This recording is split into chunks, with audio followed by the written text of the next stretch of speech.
ਵਾਹਿਗੁਰੂ।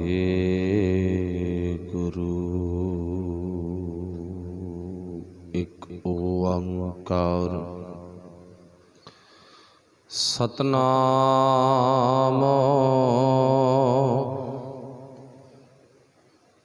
ਕਰਤਾ ਪੁਰਖ ਨਿਰਭਉ ਨਿਰਵੈਰ ਅਕਾਲ ਮੂਰਤ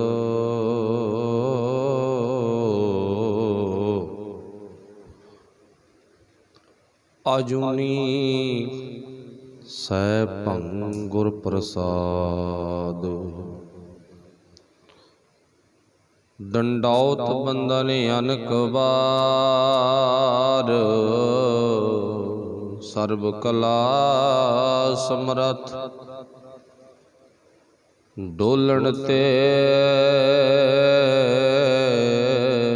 ਰੱਖੋ ਪ੍ਰਭੂ ਨਾਨਕ ਦੇ ਕਰ ਹੱਥ।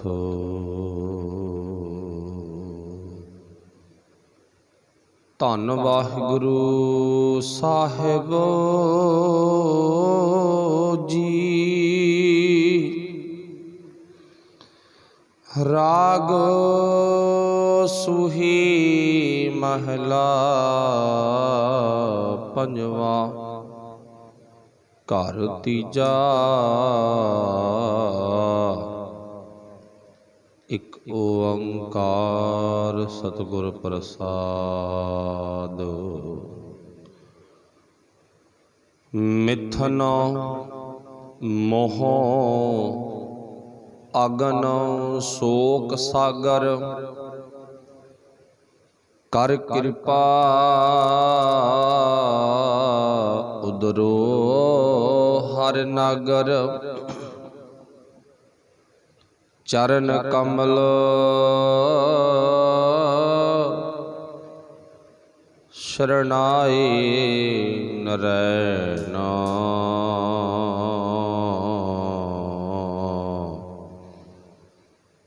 ਦੀਨਾਨਾਥ ਭਗਤ ਪਰੈਣ ਰਹਾਉ। ਅਨਾਥਾਂ ਨਾਥ ਭਗਤ ਭੈ ਮਿਟਨ।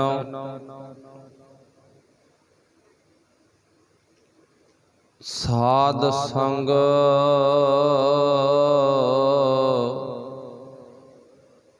ਜਮਦੂਤ ਨਾ ਭਿਟਨ। ਜੀਵਨ ਰੂਪ ਅਨੂਪ ਦਇਆਲਾ। ਜੀਵਨ ਰੂਪ ਅਨੂਪ ਦਇਆਲਾ।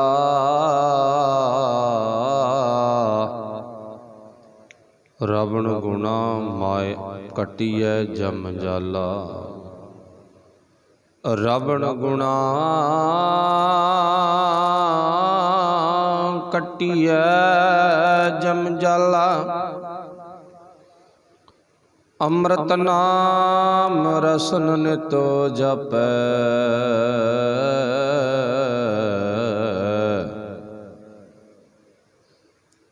ਰੋਗ ਰੂਪ ਮਾਇਆ ਨਾ ਵਿਆਪੈ।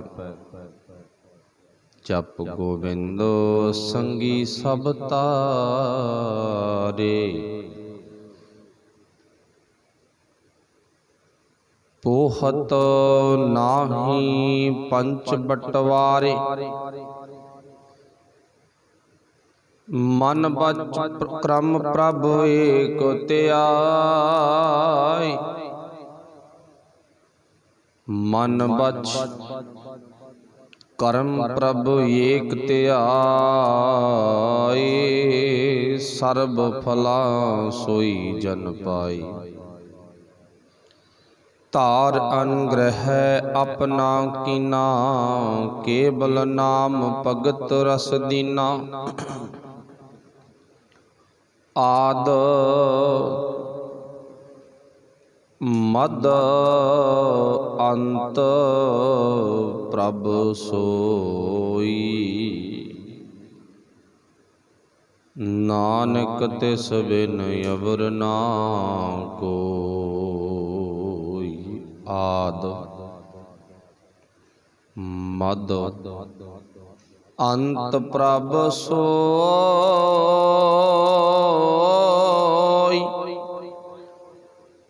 ਨਾਨਕ ਤਿਸ ਬਿਨਾ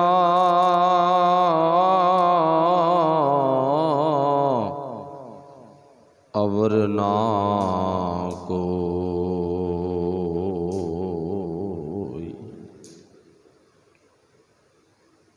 ਚਬਰ ਛਤਰ ਤਖਤ ਦੇ ਮਾਲਕ ਸਾਹਿਬ ਸ੍ਰੀ ਗੁਰੂ ਗ੍ਰੰਥ ਸਾਹਿਬ ਮਹਾਰਾਜ ਸੱਚੇ ਪਾਤਸ਼ਾਹ ਜੀ ਦੀ ਪਾਵਨ ਪਵਿੱਤਰ ਹਜ਼ੂਰੀ ਵਿੱਚ ਜੁੜ ਬੈਠੇ ਸਤਿਕਾਰਯੋਗ ਗੁਰੂ ਪਿਆਰਿਓ, ਆਪ ਸਾਰੇ ਹੀ ਅਤੀ ਸਤਿਕਾਰਯੋਗ ਭਾਗਾਂ ਵਾਲੇ ਹੋਣ। ਸਤਿਗੁਰਾਂ ਦੀ ਬਖਸ਼ਿਸ਼ ਹੋਈ ਹੈ, ਕਿਰਪਾ ਹੋਈ ਹੈ। ਗੁਰੂ ਕੀ ਪਾਵਨ ਬਾਣੀ ਸੁਣਨ ਦਾ, ਸਮਝਣ ਦਾ ਸਾਨੂੰ ਸੁਭਾਗ ਪ੍ਰਾਪਤ ਹੋਇਆ। ਆਓ ਜੋ ਆਪਾਂ ਗੁਰੂ ਕੀ ਪਾਵਨ ਬਾਣੀ ਦੇ ਵਿੱਚੋਂ ਸੂਹੀ ਰਾਗ ਦੇ ਅੰਦਰ ਪੰਜਵੇਂ ਪਾਤਸ਼ਾਹ ਧੰਨ ਗੁਰੂ ਅਰਜਨ ਸਾਹਿਬ ਮਹਾਰਾਜ ਵੱਲੋਂ ਉਚਾਰਨ ਕੀਤਾ ਹੋਇਆ ਪਾਵਨ ਬਚਨ 760 ਨੰਬਰ ਅੰਕ ਤੇ ਸਰਵਣ ਕੀਤਾ ਹੈ। ਇਸ ਦੀ ਵਿਚਾਰ ਆਰੰਭ ਕਰੀਏ। ਅੱਜ ਦੀ ਵਿਚਾਰ ਰਾਗ ਸੂਹੀ ਮਹੱਲਾ ਪੰਜਵਾਂ ਘਰ ਤੀਜਾ, ਇੱਕ ਓੰਕਾਰ ਸਤਿਗੁਰ ਪ੍ਰਸਾਦ। ਉਸ ਤੋਂ ਬਾਅਦ ਮੇਰੇ ਮਾਲਕ ਨੇ ਸ਼ਬਦ ਸਾਡੇ ਸਨਮੁਖ ਪਰੋਸ ਕੇ ਰੱਖਿਆ ਹੈ ਤੇ ਉਸ ਸ਼ਬਦ ਵਿੱਚੋਂ ਆਪਾਂ ਆਪਣਾ ਬਣਦਾ ਹਿੱਸਾ, ਰੂਹ ਦੀ ਖੁਰਾਕ, ਜ਼ਿੰਦਗੀ ਦੀ ਕਲਾ, ਸ਼ਕਤੀ, ਤਾਕਤ ਲੈ ਕੇ ਜਾਣੀ ਹੈ। ਗੁਰਬਾਣੀ ਮੋਤੀ ਚੁਗਣ ਤੋਂ ਪਹਿਲਾਂ ਆਪਸ ਵਿੱਚ ਸਭ ਨੇ ਫਤਿਹ ਬੁਲਾਉਣੀ। ਆਖਿਓ ਜੀ ਵਾਹਿਗੁਰੂ ਜੀ ਕਾ ਖਾਲਸਾ, ਵਾਹਿਗੁਰੂ ਜੀ ਕੀ ਫਤਿਹ। ਪਾਤਸ਼ਾਹ ਨੇ ਜ਼ਿਕਰ ਕੀਤਾ, ਮਿੱਥਨ ਮੋਹੋਂ ਅਗਨ ਸੋਕ ਸਾਗਰ, ਕਰ ਕਿਰਪਾ ਉਧਰੋ ਹਰ ਨਾਗਰ। ਅਗਲਾ ਬੰਦ ਹੈ ਰਹਾਉ ਦਾ, ਚਰਨ ਕਮਲ ਸਰਨਾਏ ਨਰੈਣ। ਚਰਨ ਕਮਲ ਸਰਨਾਏ ਨਰੈਣ, ਦੀਨਾਨਾਥ ਭਗਤ ਪ੍ਰੈ। ਦੀਨਾ ਨਾਥ ਭਗਤ ਪ੍ਰੈ ਨ ਰਹਾਉ। ਹੁਣ ਗੁਰੂ ਸਾਹਿਬ ਜੀ ਕੀ ਕਹਿੰਦੇ ਨੇ? ਹੇ ਗਰੀਬਾਂ ਦੇ ਖਸਮ, ਹੇ ਭਗਤਾਂ ਦੇ ਆਸਰੇ। ਪਾਤਸ਼ਾਹ ਨੇ ਪਾਵਨ ਬਾਣੀ ਵਿੱਚ ਹੋਰ ਥਾਂ ਵੀ ਉਚਾਰਨ ਕੀਤਾ, ਇੱਕ ਨਹੀਂ ਬੜੇ ਥਾਵਾਂ ਤੇ। ਪਾਤਸ਼ਾਹ ਜ਼ਿਕਰ ਕੀ ਕਰਦੇ ਨੇ? ਕਹਿੰਦੇ ਇਹ ਰੱਬ ਦੇ ਪਿਆਰਿਓ, ਉਹ ਅਕਾਲ ਪੁਰਖ ਵਾਹਿਗੁਰੂ ਜੀ ਦੀ ਤਾਕਤ ਸ਼ਕਤੀ ਬਹੁਤ ਹੈ। ਉਹ ਆਦ ਵਿੱਚ ਵੀ, ਮੱਧ ਵਿੱਚ ਵੀ ਤੇ ਅੰਤ ਵਿੱਚ ਵੀ। ਇਉਂ ਕਹਿ ਲੋ, ਸਾਡੇ ਹੁੰਦਿਆਂ ਹੋਇਆਂ ਵੀ ਤੇ ਸਾਡੇ ਜਾਣ ਤੋਂ ਬਾਅਦ ਵੀ ਉਹ ਤਾਕਤ ਕਾਇਮ ਰਹੇਗੀ, ਉਹ ਤਾਕਤ ਨਹੀਂ ਖਤਮ ਹੋਵੇਗੀ। ਤਾਂ ਇੱਥੇ ਗੁਰਦੇਵ ਪਾਤਸ਼ਾਹ ਜੀ ਕਹਿੰਦੇ, ਹੇ ਭਗਤਾਂ ਦੇ ਪਿਆਰੇ ਮਾਲਕ ਪਰਮਾਤਮਾ ਜੀਓ, ਤੁਹਾਡੇ ਅੱਗੇ ਇੱਕ ਸਾਡੀ ਅਰਜ਼ ਹੈ, ਅਰਜ਼ੋਈ ਹੈ। ਉਹ ਅਰਜ਼ੋਈ ਕਿਹੜੀ ਆ? ਕਿ ਤੇਰੇ ਸੋਹਣੇ ਚਰਨਾਂ ਵਿੱਚ ਅਸੀਂ ਹਮੇਸ਼ਾ ਟਿਕੇ ਰਹੀਏ। ਇਉਂ ਕਹਿ ਲੋ ਵੀ ਤੇਰਾ ਜਿਹੜਾ ਗੁਣਾਂ ਦਾ ਸਮੁੰਦਰ ਹੈ, ਇਹ ਸਮੁੰਦਰ ਦੇ ਅਸੀਂ ਹੰਸ ਬਣੇ ਰਹੀਏ, ਪਰਮਹੰਸ ਬਣ ਜਾਈਏ। ਸਤਿਗੁਰੂ ਪਾਤਸ਼ਾਹ ਜੀ ਫਿਰ ਕਿਰਪਾ ਕਰਦੇ ਨੇ, ਹੰਸ ਬਣਨ ਦੇ ਲਈ, ਪਰਮਹੰਸ ਬਣਨ ਦੇ ਲਈ, ਜਾਂ ਗੁਰੂ ਸਮੁੰਦਰ ਮਾਨ ਸਰੋਵਰ ਤੇ ਰਹਿਣ ਦੇ ਲਈ की करना होवेगा? बेनती तो होगी ना, अरदास होगी, पर उस तो बाद करना की है? मान लो जो बच्चे की किते भी आप एडमिशन कराने, दाखला कराने, सब तो पहले जाके आप उत्थों के स्टाफ अगे बेनती करते हैं, जी साडी एक बेनती आ, अर्ज आ, साडे बच्चे नूं ना तुहाडे स्कूल दे विच एडमिशन दे दो। वो कहंदा कोई गल नहीं, मिल जू, कोई ऐसी गल नहीं भी नहीं मिलती। चलो वैसे तो मैं हकीकत जिहड़ी सच्चाई है वह भी बयान करांगा भी अज दे समय विच स्कूल एक इउं कह लो बहुत वड्डा साडा धार्मिक अस्थान है। इउं भी कह दईए ना, कोई अत कथनी नहीं होवेगा। एक मंदिर, मस्जिद, गिरजा घर, गुरद्वारा आपो अपनी थां ते सत्कारयोग ने, सलाहुणयोग ने, पर स्कूल कॉलेज दे विच साडे जीवन दी, साडी जिंदगी दी घाड़त घड़ी जाती है। सानू चंगे तो चंगा ऑफिसर बनने की ट्रेनिंग दी जाती आ। वो एक ये अहमियत रखता भी स्कूल आ जिहड़ा गुरद्वारा, मंदिर, मस्जिद दे बरोबर ही है, घट नहीं है। पर घट है कदों? जदों उत्थे कोई चंगी जीवन की भाव घाड़त घड़न की प्रैक्टिस ना कराई जाती होवे ते केवल साडे कोलों लुट कीती जाती होवे, तां उत्थे वो बहुत गलत अड्डा बन गया। ते ज़्यादातर बिरलियां थावां नूं छड्ड के ये साडे समाज दे विच माहौल है भी जिन्ना लुट्टी दा उन्ना लुट लो, कोई परवाह नहीं, कोई पढ़े ना पढ़े, जो जीवन सोहना बने किसी दा ना बने, कोई मतलब नहीं गा। पंजवीं छेवीं दे विचों माफ़ करना, आपां कोई दा अत कथनी नहीं है। छोटे छोटे बच्चों तो अज ग्रुप बनने शुरू हो जाते हैं, तू प्रधान आ साडा, असीं तेरे नाल दे बॉडीगार्ड आ, तेरे नाल दे हैल्पर आ, जिथे जावेंगा जावांगे, जिहदे मूहरे बोलेगा बोलांगे। अच्छा, उन्हां नूं झिड़किया घूरिया नहीं जाता। उत्थे कसूर लोकां दा भी है, साडा भी है भी असीं टीचर नूं घूरन दिंदे भी नहीं, ते अगले ने भी फिर की लैणा गा। दोवें हत्थां दे नाल ताड़ी पैंदी आ। जिहड़ी भाव गलत कामां दी ट्रेनिंग आ 6वीं तो बाद वो शुरू हो जाती आ, ते कित्थे अगे किहो जिहा माहौल सी, किहो जिहा सिस्टम सी, आपां सारा जाणदे आ। जे माहौल वधिया, चंगी जीवन की घाड़त घड़ी जाती आ, तो वो एक रब दे घर वर्गा घर है, गुरु दे घर वर्गा घर है, कोई अत कथनी नहीं है। पर जिथे इदां दी विचार नहीं दिती जाती, तो वो आपां इउं कह लांगे एक बिजनेस, एक धंधा, एक लोकां नूं लुट्टण दा जरिया है। गुरु कृपा करे। आपां कित्थे पहुंचे? आपां भी स्कूल दे विच आए आ, एडमिशन लैण आए आ, गुरु उस्ताद है, टीचर है, ते गुरु कहंदा कोई गल नहीं बेटा, जे तैनूं दाखला चाहिदा ना मिल जूगा। आपां बेनती करती, गुरु साहब ने सब तो पहला सानू रूल समझाते भी तैनूं आ रूल निजम जिहड़े फॉलो करने पैणे ने, तां तूं इत्थे भर्ती हो सकदा, एडमिशन तैनूं मिल सकदी है।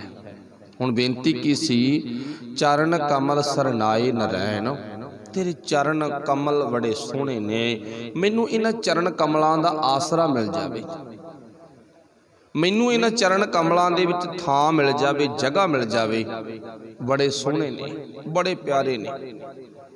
गुरु साहब कहंदे शाबाश पुੱਤ जी, तैनूं प्यारे लगदे ने, कोई गल नहीं, जे तूं थां चाहुंदा मिल जूगी। भाव दाखला चाहुंदा, उधर थां दी गल आ, दाखला चाहुंदा मिल जू। पर कुछ करूल ने, वो किहड़े नेगे? दीनानाथ भगत परैन, उस अकाल पुरख वाहिगुरू जी की शरण विच टिकण तो पहला तैनूं सब तो पहला रूल ये अपनाने पैणगे, विकारां दे नालों अपनी दूरी बनाउणी पवेगी। स्कूल विच दाखला लैण गए तो उत्थे टीचर ने दस दिता ਨਿਕੰਮੇ ਬੱਚਿਆਂ ਨਾਲੋਂ ਭਾਈ ਤੁਹਾਡੇ ਬੱਚੇ ਨੂੰ ਦੂਰੀ ਬਣਾਉਣੀ ਪਵੇਗੀ ਤਾਂ ਸਾਡੇ ਸਕੂਲ ਦਾ ਹਿੱਸਾ ਬਣ ਸਕਦਾ। ਨਿਕੰਮਿਆਂ 'ਚ ਰਲੂਗਾ, ਹੋ ਸਕਦਾ ਕਿਤੇ ਗੜਬੜ ਹੋ ਜੇ ਤੇ ਅਸੀਂ ਨਾ ਕੱਟ ਕੇ ਘਰ ਤੋਰ ਦਾਂਗੇ, ਫਿਰ ਉਸ ਦਿਨ ਗੁੱਸਾ ਨਾ ਮੰਨੀ। ਉਦੋਂ ਤਾਂ ਅਸੀਂ ਹਾਂ ਕਹਿੰਦੇ ਨਾ ਵੀ ਕੋਈ ਗੱਲ ਨਹੀਂ, ਅਸੀਂ ਇਹ ਸਾਰਾ ਕੁਛ ਕਰਾਂਗੇ, ਪਰ ਇੱਧਰ ਅਸੀਂ ਅੱਜ ਵੀ ਹਾਂ ਕਹਿੰਦੇ ਸੱਚੇ ਪਾਤਸ਼ਾਹ ਕੋਈ ਗੱਲ ਨਹੀਂ, ਤੇਰੇ ਗੁਰਮਤ ਦੀ ਸਕੂਲ ਵਿੱਚ ਕਲਾਸ ਵਿੱਚ ਸਾਨੂੰ ਦਾਖਲਾ ਮਿਲ ਜਾਵੇ, ਅਸੀਂ ਸਭ ਕੁਝ ਕਰਨ ਦੇ ਲਈ ਤਿਆਰ ਹਾਂ। ਦੀਨਾਨਾਥ ਭਗਤ ਪ੍ਰੈਣ, ਸੋਹਣੇ ਚਰਨ ਕਮਲਾਂ ਦੀ ਸ਼ਰਨ ਵਿੱਚ ਸਾਨੂੰ ਰੱਖ ਲੈ ਤੇ ਸਾਨੂੰ ਆਪ ਹੀ ਤੁਸੀਂ ਮਿਹਰ ਕਰੋ। ਜਿਹੜੇ ਰੂਲ ਸਮਝਾਉਣੇ ਚਾਹੁੰਦੇ ਹੋ ਸਮਝਾਓ। ਪਾਤਸ਼ਾਹ ਜੀ ਕਹਿੰਦੇ ਤੂੰ ਇੱਥੇ ਇੱਕ ਮਕਸਦ ਲੈ ਕੇ ਆਉਣਾ। ਪਹਿਲਾ ਰੂਲ ਤਾਂ ਇਹ ਆ ਵੀ ਮੈਂ ਕੁਝ ਸਿੱਖਣਾ, ਇਹ ਮਕਸਦ ਤੇਰੇ ਅੰਦਰ ਹੋਵੇ, ਭਾਵਨਾ ਹੋਵੇ। ਦੂਜੀ ਗੱਲ, ਮੈਂ ਇੱਥੋਂ ਕੁਝ ਸਿੱਖ ਕੇ ਅੱਗੇ ਕੁਝ ਕਰਨਾ ਹੈ, ਇਹ ਭਾਵਨਾ।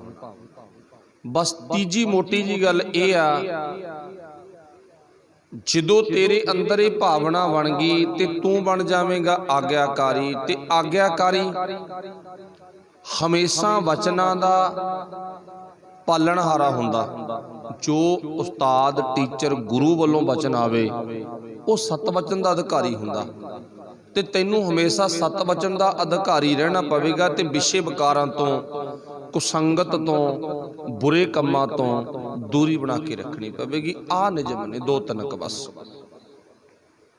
ਹੁਣ ਇੱਕ ਵਾਰੀ ਤਾਂ ਅਸੀਂ ਹਾਂ ਕਰ ਦਿੱਤੀ, ਦਾਖਲਾ ਲੈਣਾ ਨਾ ਵੀ ਕੋਈ ਗੱਲ ਨਹੀਂ, ਅਸੀਂ ਵਿਸ਼ੇ ਵਿਕਾਰਾਂ ਨਾਲ ਦੂਰੀ ਵੀ ਬਣਾ ਲਾਂਗੇ, ਅਸੀਂ ਸਿੱਖਣ ਦੀ ਭਾਵਨਾ ਵੀ ਲੈ ਕੇ ਆਵਾਂਗੇ, ਅਸੀਂ ਬਾਹਰ ਕੁਝ ਕਰਨ ਦੀ ਭਾਵਨਾ ਵੀ ਰੱਖਾਂਗੇ, ਕੁਝ ਕਰਨ ਦੀ ਚਾਹਤ ਵੀ ਪੈਦਾ ਕਰਾਂਗੇ। ਪਰ ਹੋਇਆ ਕੀ, ਮਾਫ ਕਰਨਾ ਇਹ ਅਗਲੀ ਗੱਲ ਇਹ ਆ ਵੀ ਜਿੰਨੇ ਕੋ ਆਪਾਂ ਸੁਣ ਰਹੇ ਹਾਂ ਦੂਰ ਨੇੜੇ ਬੈਠ ਕੇ ਮਾਲਕ ਦੀ ਪਾਵਨ ਬਾਣੀ, ਅੰਦਰ ਇੱਕ ਝਾਤੀ ਮਾਰ ਕੇ ਵੇਖੀਏ, ਇੱਕ ਥੋੜੀ ਜਿਹੀ ਨਿਗਾਹ ਮਾਰ ਕੇ ਵੇਖੀਏ ਕਿ ਸਾਡੇ ਅੰਦਰ ਇਹ ਚਾਹਤ ਹੈ ਵੀ ਅਸੀਂ ਕੁਝ ਸਿੱਖਣ ਜਾਣਾ। ਨਾ, ਬਿਰਲੇ ਹੋਣਗੇ ਜਿਨ੍ਹਾਂ ਦੇ ਅੰਦਰ ਕੁਝ ਚਾਹਤ ਆ। ਇਹ ਚਾਹਤ ਹੈ ਸਾਡੇ ਅੰਦਰ ਵੀ ਅਸੀਂ ਇਥੋਂ ਸਿੱਖ ਕੇ ਅੱਗੇ ਕੁਝ ਕਰਨਾ ਹੈ। ਨਾ, ਇਹ ਵੀ ਨਹੀਂ ਹੈ। ਇਹ ਚਾਹਤ ਹੈ ਵੀ ਅਸੀਂ ਮਾੜੇ ਕੰਮਾਂ ਤੋਂ ਦੂਰੀ ਬਣਾ ਕੇ ਰੱਖਣੀ ਹੈ। ਕੱਲ ਆਪਾਂ ਸੁਣਿਆ ਸੀ ਵੀ ਕਿਵੇਂ ਸਾਡਾ ਅੱਜ ਦਾ ਜਿਹੜਾ ਜੀਵਨ ਹੈ, ਅੱਜ ਦਾ ਜਿਹੜਾ ਸਾਡਾ ਸਿਸਟਮ ਆ ਨਾ, ਉਹ ਕਿਹੋ ਜਿਹਾ ਬਣ ਗਿਆ। ਤਰੱਕੀ ਵਿਤਰਕੀ ਸਾਡਾ ਜੀਵਨ ਬਣ ਗਿਆ, ਨਾਸਤਕ ਬਣ ਗਏ, ਅਸੀਂ ਮਨ ਮਤੀਏ ਬਣ ਗਏ, ਅਸੀਂ ਗੁਰੂ ਦੇ ਆਗਿਆਕਾਰੀ ਨਹੀਂ ਰਹੇ, ਜੋ ਗੁਰੂ ਕਹਿੰਦਾ ਉਹਦੇ ਮੁਤਾਬਕ ਨਹੀਂ ਚੱਲਦੇ। ਮੈਂ ਇੱਕ ਥੋੜੀ ਜਿਹੀ ਗੱਲ ਇੱਥੇ ਕਹਾਂਗਾ ਵਿੱਚ ਦੀ, ਚਲੋ ਫਿਰ ਆਪਾਂ ਅੱਗੇ ਚੱਲਦੇ ਹਾਂ। ਅਸੀਂ ਕਿੱਥੇ ਕਿੱਥੇ ਖੜ ਗਏ, ਕਿੱਥੇ ਕਿੱਥੇ ਰੁਕ ਗਏ, ਉਹ ਅਗਲੇ ਬੰਦ ਵਿੱਚ ਮੇਰੇ ਮਾਲਕ ਨੇ ਜ਼ਿਕਰ ਕੀਤਾ। ਮਿੱਥਨ ਮੋਹ ਅਗਨ ਸੋਕ ਸਾਕਰ, ਆਪਣੀ ਵਿਚਾਰ ਸੀ ਅਸੀਂ ਕਿੱਥੇ ਰੁਕ ਗਏ, ਸਾਡਾ ਧਿਆਨ ਇੱਥੇ ਰੁਕ ਗਿਆ। ਗੁਰੂ ਜੋ ਕਹਿੰਦਾ ਉਹਨੂੰ ਆਪਾਂ ਕਰ ਦਿੰਦੇ ਹਾਂ ਅਣਸੁਣਿਆ। ਗੁਰੂ ਕੀ ਕਹਿੰਦਾ, ਪਾਤਸ਼ਾਹ ਜ਼ਿਕਰ ਕਰਦੇ ਨੇ, ਕਹਿੰਦੇ ਦੁਬਿਧਾ ਨਾ ਪੜੂੰ ਹਰ ਬਿਨ ਹੋਰ ਨਾ ਪੂਜੂੰ। ਬਸ ਗੱਲ ਖਤਮ। ਇੰਨਾ ਹੀ ਕਾਫੀ ਆ। ਜੇ ਸਾਡੇ ਇੰਨਾ ਹੀ ਧਿਆਨ ਵਿੱਚ ਆ ਜਾਵੇ, ਦੁਬਿਧਾ ਵਿੱਚ ਮੈਂ ਕਦੇ ਵੀ ਨਹੀਂ ਫਸਾਂਗਾ, ਨਾ ਪੜੂੰ ਨਾ, ਮੈਂ ਨਹੀਂ ਉਹ ਵਿਸ਼ੇ ਵੱਲ ਜਾਵਾਂਗਾ। ਪਰ ਸੱਚ ਜਾਣਿਓ, ਆਪਾਂ ਪਹਿਲਾਂ ਵਿਚਾਰ ਕਰ ਲਈ ਨਾ ਵੀ ਸਾਡੇ ਅੰਦਰ ਕੀ ਇਹ ਭਾਵਨਾ ਹੈ ਵੀ ਅਸੀਂ ਗੁਰੂ ਦਰ ਤੇ ਕੁਝ ਸਿੱਖਣ ਜਾਣਾ। ਜੇ ਇਹ ਭਾਵਨਾ ਹੈ ਤਾਂ ਸਾਨੂੰ ਸਜਦਾ ਹੈ ਗੁਰੂ ਵੱਲੋਂ। ਬਲਹਾਰੀ ਤਿੰਨਾ ਗੁਰ ਸਿੱਖਾਂ, ਉਹਨਾਂ ਤੋਂ ਗੁਰੂ ਸਾਹਿਬ ਕਹਿੰਦੇ ਮੈਂ ਬਲਹਾਰ ਜਾਨਾ, ਜਿਹੜੇ ਗੁਰੂ ਦੀ ਸਿੱਖਿਆ ਅਪਣਾਉਂਦੇ ਨੇ, ਆਪਣੇ ਜੀਵਨ ਵਿੱਚ ਧਾਰਨ ਕਰਦੇ ਨੇ। ਪਰ ਜੇ ਨਹੀਂ ਤਾਂ ਆਪਾਂ ਨੂੰ ਫਿੱਟ ਲਾਣਤ ਵੀ ਪਾਈ ਆ, ਦਰਫਿੱਟੇ ਮੂੰਹ ਵੀ ਕਿਹਾ ਹੈਗਾ। ਹੁਣ ਜਿਹੜੀ ਆਪਣੀ ਵਿਚਾਰ ਸੀ ਉਹ ਕੀ ਆ, ਦੁਬਿਧਾ। ਸਾਡੇ ਅੰਦਰ ਦੁਚਿੱਤੀ ਹੈ, ਸਾਡੇ ਅੰਦਰ ਦਮੂਹੀ ਭਾਵਨਾ ਗਈ। ਇੱਕ ਤਾਂ ਸਾਡੇ ਅੰਦਰ ਦਾ ਖਿਆਲ ਗੁਰੂ ਕੋਲੇ ਲੈ ਆਉਂਦਾ ਜੀ, ਉੱਥੇ ਜਾਣਾ ਪਊਗਾ, ਨਹੀਂ ਸਰਦਾ। ਦੂਜਾ ਖਿਆਲ ਭਰੋਸੇ ਦੀ ਗੱਲ ਆ। ਦੂਜਾ ਖਿਆਲ ਕੀ ਆ ਜੀ, ਸਾਰਾ ਕੁਛ ਹੀ ਹੁੰਦਾ ਸਾਡੇ ਅੰਦਰ ਦੀ ਭਾਵਨਾ। ਫਲਾਣੇ ਬਾਬੇ ਦੇ ਬੋਲ ਪੂਰੇ ਹੁੰਦੇ ਨੇ, ਫਲਾਣੇ 'ਚ ਸ਼ਕਤੀ ਬਾਹਲੀ ਆ, ਫਲਾਣਾ ਕਰਨੀ ਵਾਲਾ ਗਾ, ਇਮਕਾ ਬਹੁ ਆ। ਮਾਫ ਕਰਨਾ, ਜੇ ਆਪਾਂ ਗੁਰੂ ਕੀ ਪਾਵਨ ਬਾਣੀ ਨੂੰ ਸੱਚੇ ਦਿਲੋਂ ਸਿਜਦਾ ਕਰਦੇ ਆ ਨਾ, ਸਤਿਕਾਰ ਕਰਦੇ ਆ, ਸੱਚੇ ਦਿਲੋਂ ਪੜ੍ਹਦੇ ਆ, ਸਾਡੇ ਅੰਦਰੋਂ ਇਹ ਆਵਾਜ਼ ਨਿਕਲਣੀ ਨਹੀਂ ਚਾਹੀਦੀ। ਇਹ ਤਾਂ ਗੱਲ ਆਉਣੀ ਨਹੀਂ ਚਾਹੀਦੀ ਜ਼ੁਬਾਨ ਤੇ, ਜੀਭ ਤੇ, ਕਿਹੜੀ ਵੀ ਗੁਰੂ ਨਾਲੋਂ ਕੋਈ ਹੋਰ ਬਲਵਾਨ ਹੋ ਸਕਦਾ। ਅਸੀਂ ਤਾਂ ਨਹੀਂ ਮੰਨਦੇ, ਬਾਕੀ ਆਪਣੀ ਇੱਛਾ। ਗੁਰੂ ਕਿਰਪਾ ਕਰੇ, ਇਸੇ ਤਰ੍ਹਾਂ ਦੀ ਸੁਮਤ ਬਖਸ਼ੇ। ਚਾਹੇ ਕੋਈ ਜਿੱਡਾ ਮਰਜੀ ਕਰਨੀ ਦਾ ਮਾਲਕ ਆ ਜੇ, ਵੈਸੇ ਕਰਨੀ ਦਾ ਮਾਲਕ ਹੁੰਦਾ ਕੋਈ ਨਹੀਂ। ਕਰਨੀ ਦਾ ਮਾਲਕ ਆਉਣਾ ਜਿਹਦੇ ਕੋਲੇ ਸ਼ਕਤੀ ਹੈ, ਤਾਕਤ ਹੈ। ਤਾਕਤ ਕਿਹੜੀ? ਜਿਹਦੇ ਕੋਲੇ ਦਿਮਾਗ ਦੇ ਵਿੱਚ ਕੁਝ ਗੁਣ ਨੇ। ਗੁਣਾਂ ਦਾ ਧਾਰਨੀ ਤਾਕਤ ਦਾ ਮਾਲਕ ਹੁੰਦਾ। ਅੱਜ ਔਗਣ ਹਾਰਿਆਂ ਨੂੰ ਸਾਡੇ ਸਮਾਜ ਨੇ ਟੀਸੀ ਦੇ ਵੇਰ ਬਣਾ ਲਿਆ। ਬਚੋ ਉਹਨਾਂ ਤੋਂ ਬਸ। ਮਾਫ ਕਰਨਾ, ਐਵੇਂ ਨਾ ਬਿਨਾਂ ਗੱਲ ਤੋਂ ਕਿਸੇ ਨੂੰ ਰੱਬ ਦਾ ਖਿਤਾਬ ਦਈਏ ਆਪਾਂ। ਐਵੇਂ ਨਾ ਕਿਸੇ ਨੂੰ ਬਿਨਾਂ ਵਜ੍ਹਾ ਤੋਂ ਰੱਬ ਦਾ ਖਿਤਾਬ, ਗੁਰੂ ਦਾ ਖਿਤਾਬ ਦਈਏ। ਜੀ ਤਾਂ ਬਾਲਾ ਤਕੜਾ ਗਾ। ਨਾ ਨਾ, ਤਕੜਾ ਕੀ ਆ ਭਾਈ? ਇਹਦੇ 'ਚ ਗੌਰ ਕਰਕੇ ਦੇਖੋ, ਕੁਛ ਨਹੀਂ ਹੈ, ਡੱਕਾ ਨਹੀਂ ਹੈ। ਇੱਥੇ ਗੁਰੂ ਨੇ ਕਿਹਾ ਪਹਿਲਾਂ ਰੂਲ ਆਪਣਾ ਵਾਲਾ ਨਹੀਂ ਅਪਣਾਇਆ। ਅਜੇ ਦੁਬਿਧਾ ਵਿੱਚ ਅਸੀਂ, ਅਜੇ ਸਾਡਾ ਮਨ ਦੁਚਿੱਤੀ ਦੇ ਵਿੱਚ ਹੈ। ਇੱਕ ਬੰਨੇ ਹੋਰ ਭਾਵਨਾ, ਦੂਜੇ ਬੰਨੇ ਹੋਰ ਭਾਵਨਾ। ਇੱਕ ਅੰਦਰੋਂ ਆਵਾਜ਼ ਆਉਂਦੀ ਆ, ਸਾਰਾ ਕੁਛ ਹੀ ਹੁੰਦਾ। ਇੱਕ ਸਾਡੇ ਅੰਦਰ ਦੀ ਆਵਾਜ਼ ਸਾਨੂੰ ਗੁਰੂ ਕੋਲੇ ਲਿਆਈ। ਬਸ ਸਾਡੇ ਅੰਦਰ ਇੱਕ ਸੁਹਾਗਣ ਵਰਗਾ ਸਾਡੇ ਪਤੀ ਤੇ ਗੁਰੂ ਤੇ ਭਰੋਸਾ, ਯਕੀਨ, ਵਿਸ਼ਵਾਸ ਹੋਣਾ ਚਾਹੀਦਾ। ਫਿਰ ਅਸੀਂ ਗੁਰਮਤ ਦੀ ਕਲਾਸ ਵਿੱਚ ਐਡਮਿਸ਼ਨ, ਦਾਖਲਾ ਲੈ ਸਕਦੇ ਹਾਂ। ਤੇ ਨਹੀਂ, ਚੇਤਾ ਰੱਖੋ, ਦਾਖਲਾ ਮਿਲਣ ਤੋਂ ਬਾਅਦ ਇੱਕ ਕਰਮ ਕਰਨਾ ਹੁੰਦਾ। ਉਹ ਕਿਹੜਾ ਕਰਨਾ ਹੁੰਦਾ? ਉਸ ਤੋਂ ਬਾਅਦ ਬੱਚੇ ਨੇ ਪੜ੍ਹਨਾ ਹੁੰਦਾ ਗਾ, ਉਸ ਤੋਂ ਬਾਅਦ ਕੁਝ ਸਿੱਖਣਾ ਹੁੰਦਾ ਗਾ। ਕੇਵਲ ਦਾਖਲਾ ਲੈ ਕੇ ਨਹੀਂ ਡੰਗ ਲੈਣਾ ਗਾ, ਉਦੋਂ ਬਾਅਦ ਕੁਝ ਕਰਨਾ ਵੀ ਪਊਗਾ। ਇੱਥੇ ਆਪਾਂ ਗੁਰੂ ਨਾਨਕ ਦਰ ਤੇ ਪਹੁੰਚੇ ਹਾਂ। ਪਾਤਸ਼ਾਹ ਜੀ ਕਹਿੰਦੇ, ਚਰਨ ਕਮਲ ਸਰਨਾਏ ਨਰੈਣ, ਤੇਰੇ ਚਰਨ ਕਮਲ ਬੜੇ ਸੋਹਣੇ ਨੇ। ਹੇ ਵਾਹਿਗੁਰੂ ਜੀ, ਹੇ ਮਾਲਕ ਜੀ, ਮੈਨੂੰ ਥੋੜੀ ਜਿਹੀ ਥਾਂ ਦੇ ਦਿਓ। ਗੁਰੂ ਕਹਿੰਦਾ, ਸ਼ਰਤ ਅਪਣਾਉਣੀ ਪਊ ਤੈਨੂੰ। ਸਿੱਖਣ ਦੀ ਭਾਵਨਾ, ਬਾਹਰ ਸਿਖਾਉਣ ਦੀ ਭਾਵਨਾ, ਅੱਗੇ ਇੱਥੋਂ ਕੁਝ ਸਿੱਖ ਕੇ ਅੱਗੇ ਕੁਝ ਕਰਨ ਦੀ ਭਾਵਨਾ, ਇਹ ਬਣਾਉਣੀ ਪਊਗੀ। ਪਹਿਲਾਂ ਤਾਂ ਇੱਥੇ ਆ ਕਿ ਕੁਝ ਸਿੱਖਣ ਦੀ ਭਾਵਨਾ ਨਹੀਂ ਤੇ ਕੁਝ ਕਰਨ ਦੀ ਭਾਵਨਾ ਤਾਂ ਬਾਅਦ ਦੀ ਗੱਲ ਰਹੀ। ਤੇ ਆਪਾਂ ਬਹੁਤ ਵਾਰੀ ਗੱਲ ਧਿਆਨ ਵਿੱਚ ਲਿਆਂਦੀ ਆ, ਬੜੇ ਵਾਰੀ ਸੁਣਿਆ, ਪੜ੍ਹਿਆ ਵੀ ਵੇਖਿਆ ਹੋਵੇਗਾ। ਜ਼ਿਆਦਾਤਰ ਸਕੂਲਾਂ ਦੀਆਂ ਕੰਧਾਂ ਤੇ ਲਫ਼ਜ਼ ਲਿਖੇ ਹੁੰਦੇ ਨੇ, ਸਿੱਖਣ ਲਈ ਆਓ ਤੇ ਸੇਵਾ ਲਈ ਜਾਓ। ਫਿਰ ਉੱਥੋਂ ਦੇ ਰੂਲ ਨੇ, ਆਪਾਂ ਨੂੰ ਪਤਾ ਹੈਗਾ। ਚਲੋ, ਇਸ ਕਰਕੇ ਸਾਨੂੰ ਗੁਰੂ ਨਾਨਕ ਪਾਤਸ਼ਾਹ ਦੀ ਸ਼ਰਨ ਵਿੱਚ, ਸੋਹਣੇ ਚਰਨ ਕਮਲਾਂ ਦੇ ਵਿੱਚ ਤਾਂ ਥਾਂ ਮਿਲ ਸਕਦੀ ਹੈ ਜੇ ਅਸੀਂ ਗੁਰੂ ਦੀ ਗੱਲ ਨੂੰ ਸੁਣ ਕੇ ਮੰਨਾਂਗੇ। ਸੇਵਕ ਸਿੱਖ ਪੂਜਣ ਸਭ ਆਵੇ, ਸਭ ਗਾਵੇ ਹਰ ਹਰ ਊਤਮ ਬਾਣੀ। ਤੇ ਨਹੀਂ, ਸਾਡਾ ਜੀਵਨ ਕਿਹੋ ਜਾਗਾ? ਗੁਣ ਗੋਬਿੰਦ ਗਾਇਓ ਨਹੀਂ, ਜਨਮ ਅਕਾਰਥ ਕੀਨ। ਅਸੀਂ ਤਾਂ ਗੋਬਿੰਦ ਦੇ ਗੁਣ ਗਾਏ ਕੋਈ ਨਹੀਂ, ਨਾ ਗਾਏ ਆ ਨਾ ਸੁਣਿਆ। ਹੁਣ ਗੱਲ ਦੀ ਸ਼ੁਰੂਆਤ ਕਿੱਥੋਂ ਸੀ? ਅੰਮ੍ਰਿਤ ਵੇਲਾ ਸੱਚ ਨਾਉ ਵਡਿਆਈ ਵਿਚਾਰ। ਇਹ ਗੁਰਬਾਣੀ ਦੀ ਪਹਿਲੀ ਪੌੜੀ ਆ, ਮਤਲਬ ਪਹਿਲੇ ਪਾਠ ਵਿੱਚ ਆ ਜਪਜੀ ਸਾਹਿਬ ਦੀ ਪਾਵਨ ਬਾਣੀ ਵਿੱਚ ਸ਼ਬਦ ਆ, ਅੰਮ੍ਰਿਤ ਵੇਲਾ ਸੱਚ ਨਾਉ ਵਡਿਆਈ ਵਿਚਾਰ ਤੋਂ ਸ਼ੁਰੂ ਆ। ਪਰ ਕਿਸੇ ਵੀ ਸਿੱਖ ਨੂੰ ਪੁੱਛ ਲਈਏ ਵੀ ਗੁਰਬਾਣੀ ਦੀ ਸ਼ੁਰੂਆਤ ਵਿਚਾਰ ਤੋਂ ਆ, ਪੜ੍ਹਨ ਤੋਂ ਆ, ਪੜ੍ਹਾਉਣ ਤੋਂ ਆ, ਕਿਸ ਚੀਜ਼ ਤੋਂ ਸ਼ੁਰੂ ਆ ਗਈ?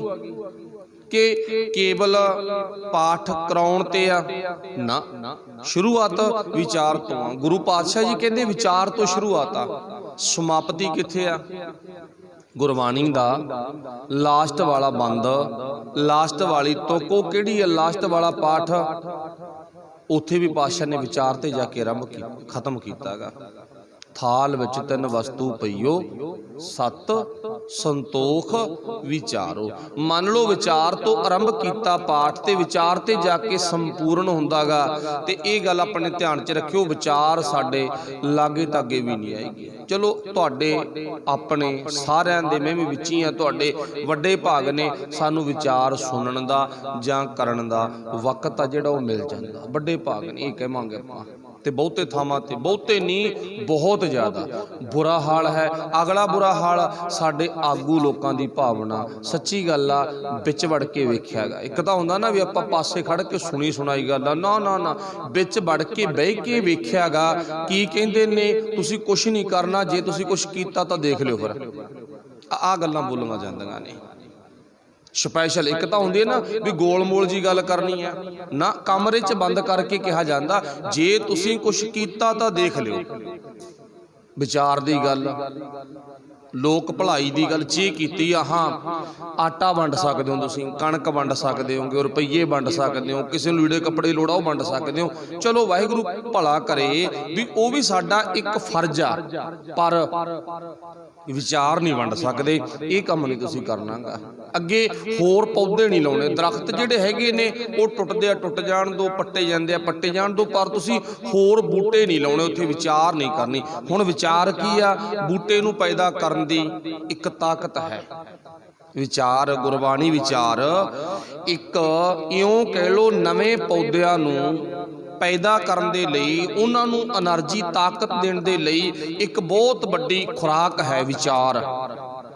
ਤੇ ਜਿਨ੍ਹਾਂ ਨੂੰ ਵਿਚਾਰ ਨਾ ਮਿਲੀ ਅਕਸਰ ਉਹ ਲੋਕ ਖਤਮ ਹੋ ਜਾਂਦੇ ਨੇ, ਸਮਾਂ ਪਾ ਕੇ ਉਹ ਕੁੱਲ ਨਾਸ ਹੋ ਜਾਂਦੀ ਆ, ਉਹ ਲੋਕ ਬੇਕਾਰ ਹੋ ਜਾਂਦੇ ਨੇ। ਜਿਨ੍ਹਾਂ ਨੂੰ ਗੁਰਬਾਣੀ ਦੀ ਵਿਚਾਰ ਜਾਂ ਆਪਣੇ ਪਿਛੋਕੜ ਦੀ ਵਿਚਾਰ ਆ ਜਿਹੜੀ ਉਹ ਨਾ ਮਿਲੇ। ਸੱਚਾ ਭਾਗਾਂ ਵਾਲਿਓ, ਅੱਜ ਸਾਡਾ ਜਿਹੜਾ ਸਮਾਜ ਆ, ਖਾਸ ਕਰਕੇ ਸਾਡਾ ਪਰਿਵਾਰ, ਸਾਡਾ ਘਰ, ਇਹ ਵਿਚਾਰ ਤੋਂ ਹੀਣਾ ਹੁੰਦਾ ਜਾਂਦਾ ਹੈਗਾ। ਆਓ ਮੁੜੀਏ ਆਪਾਂ ਗੁਰਬਾਣੀ ਵਿਚਾਰ ਵੱਲ।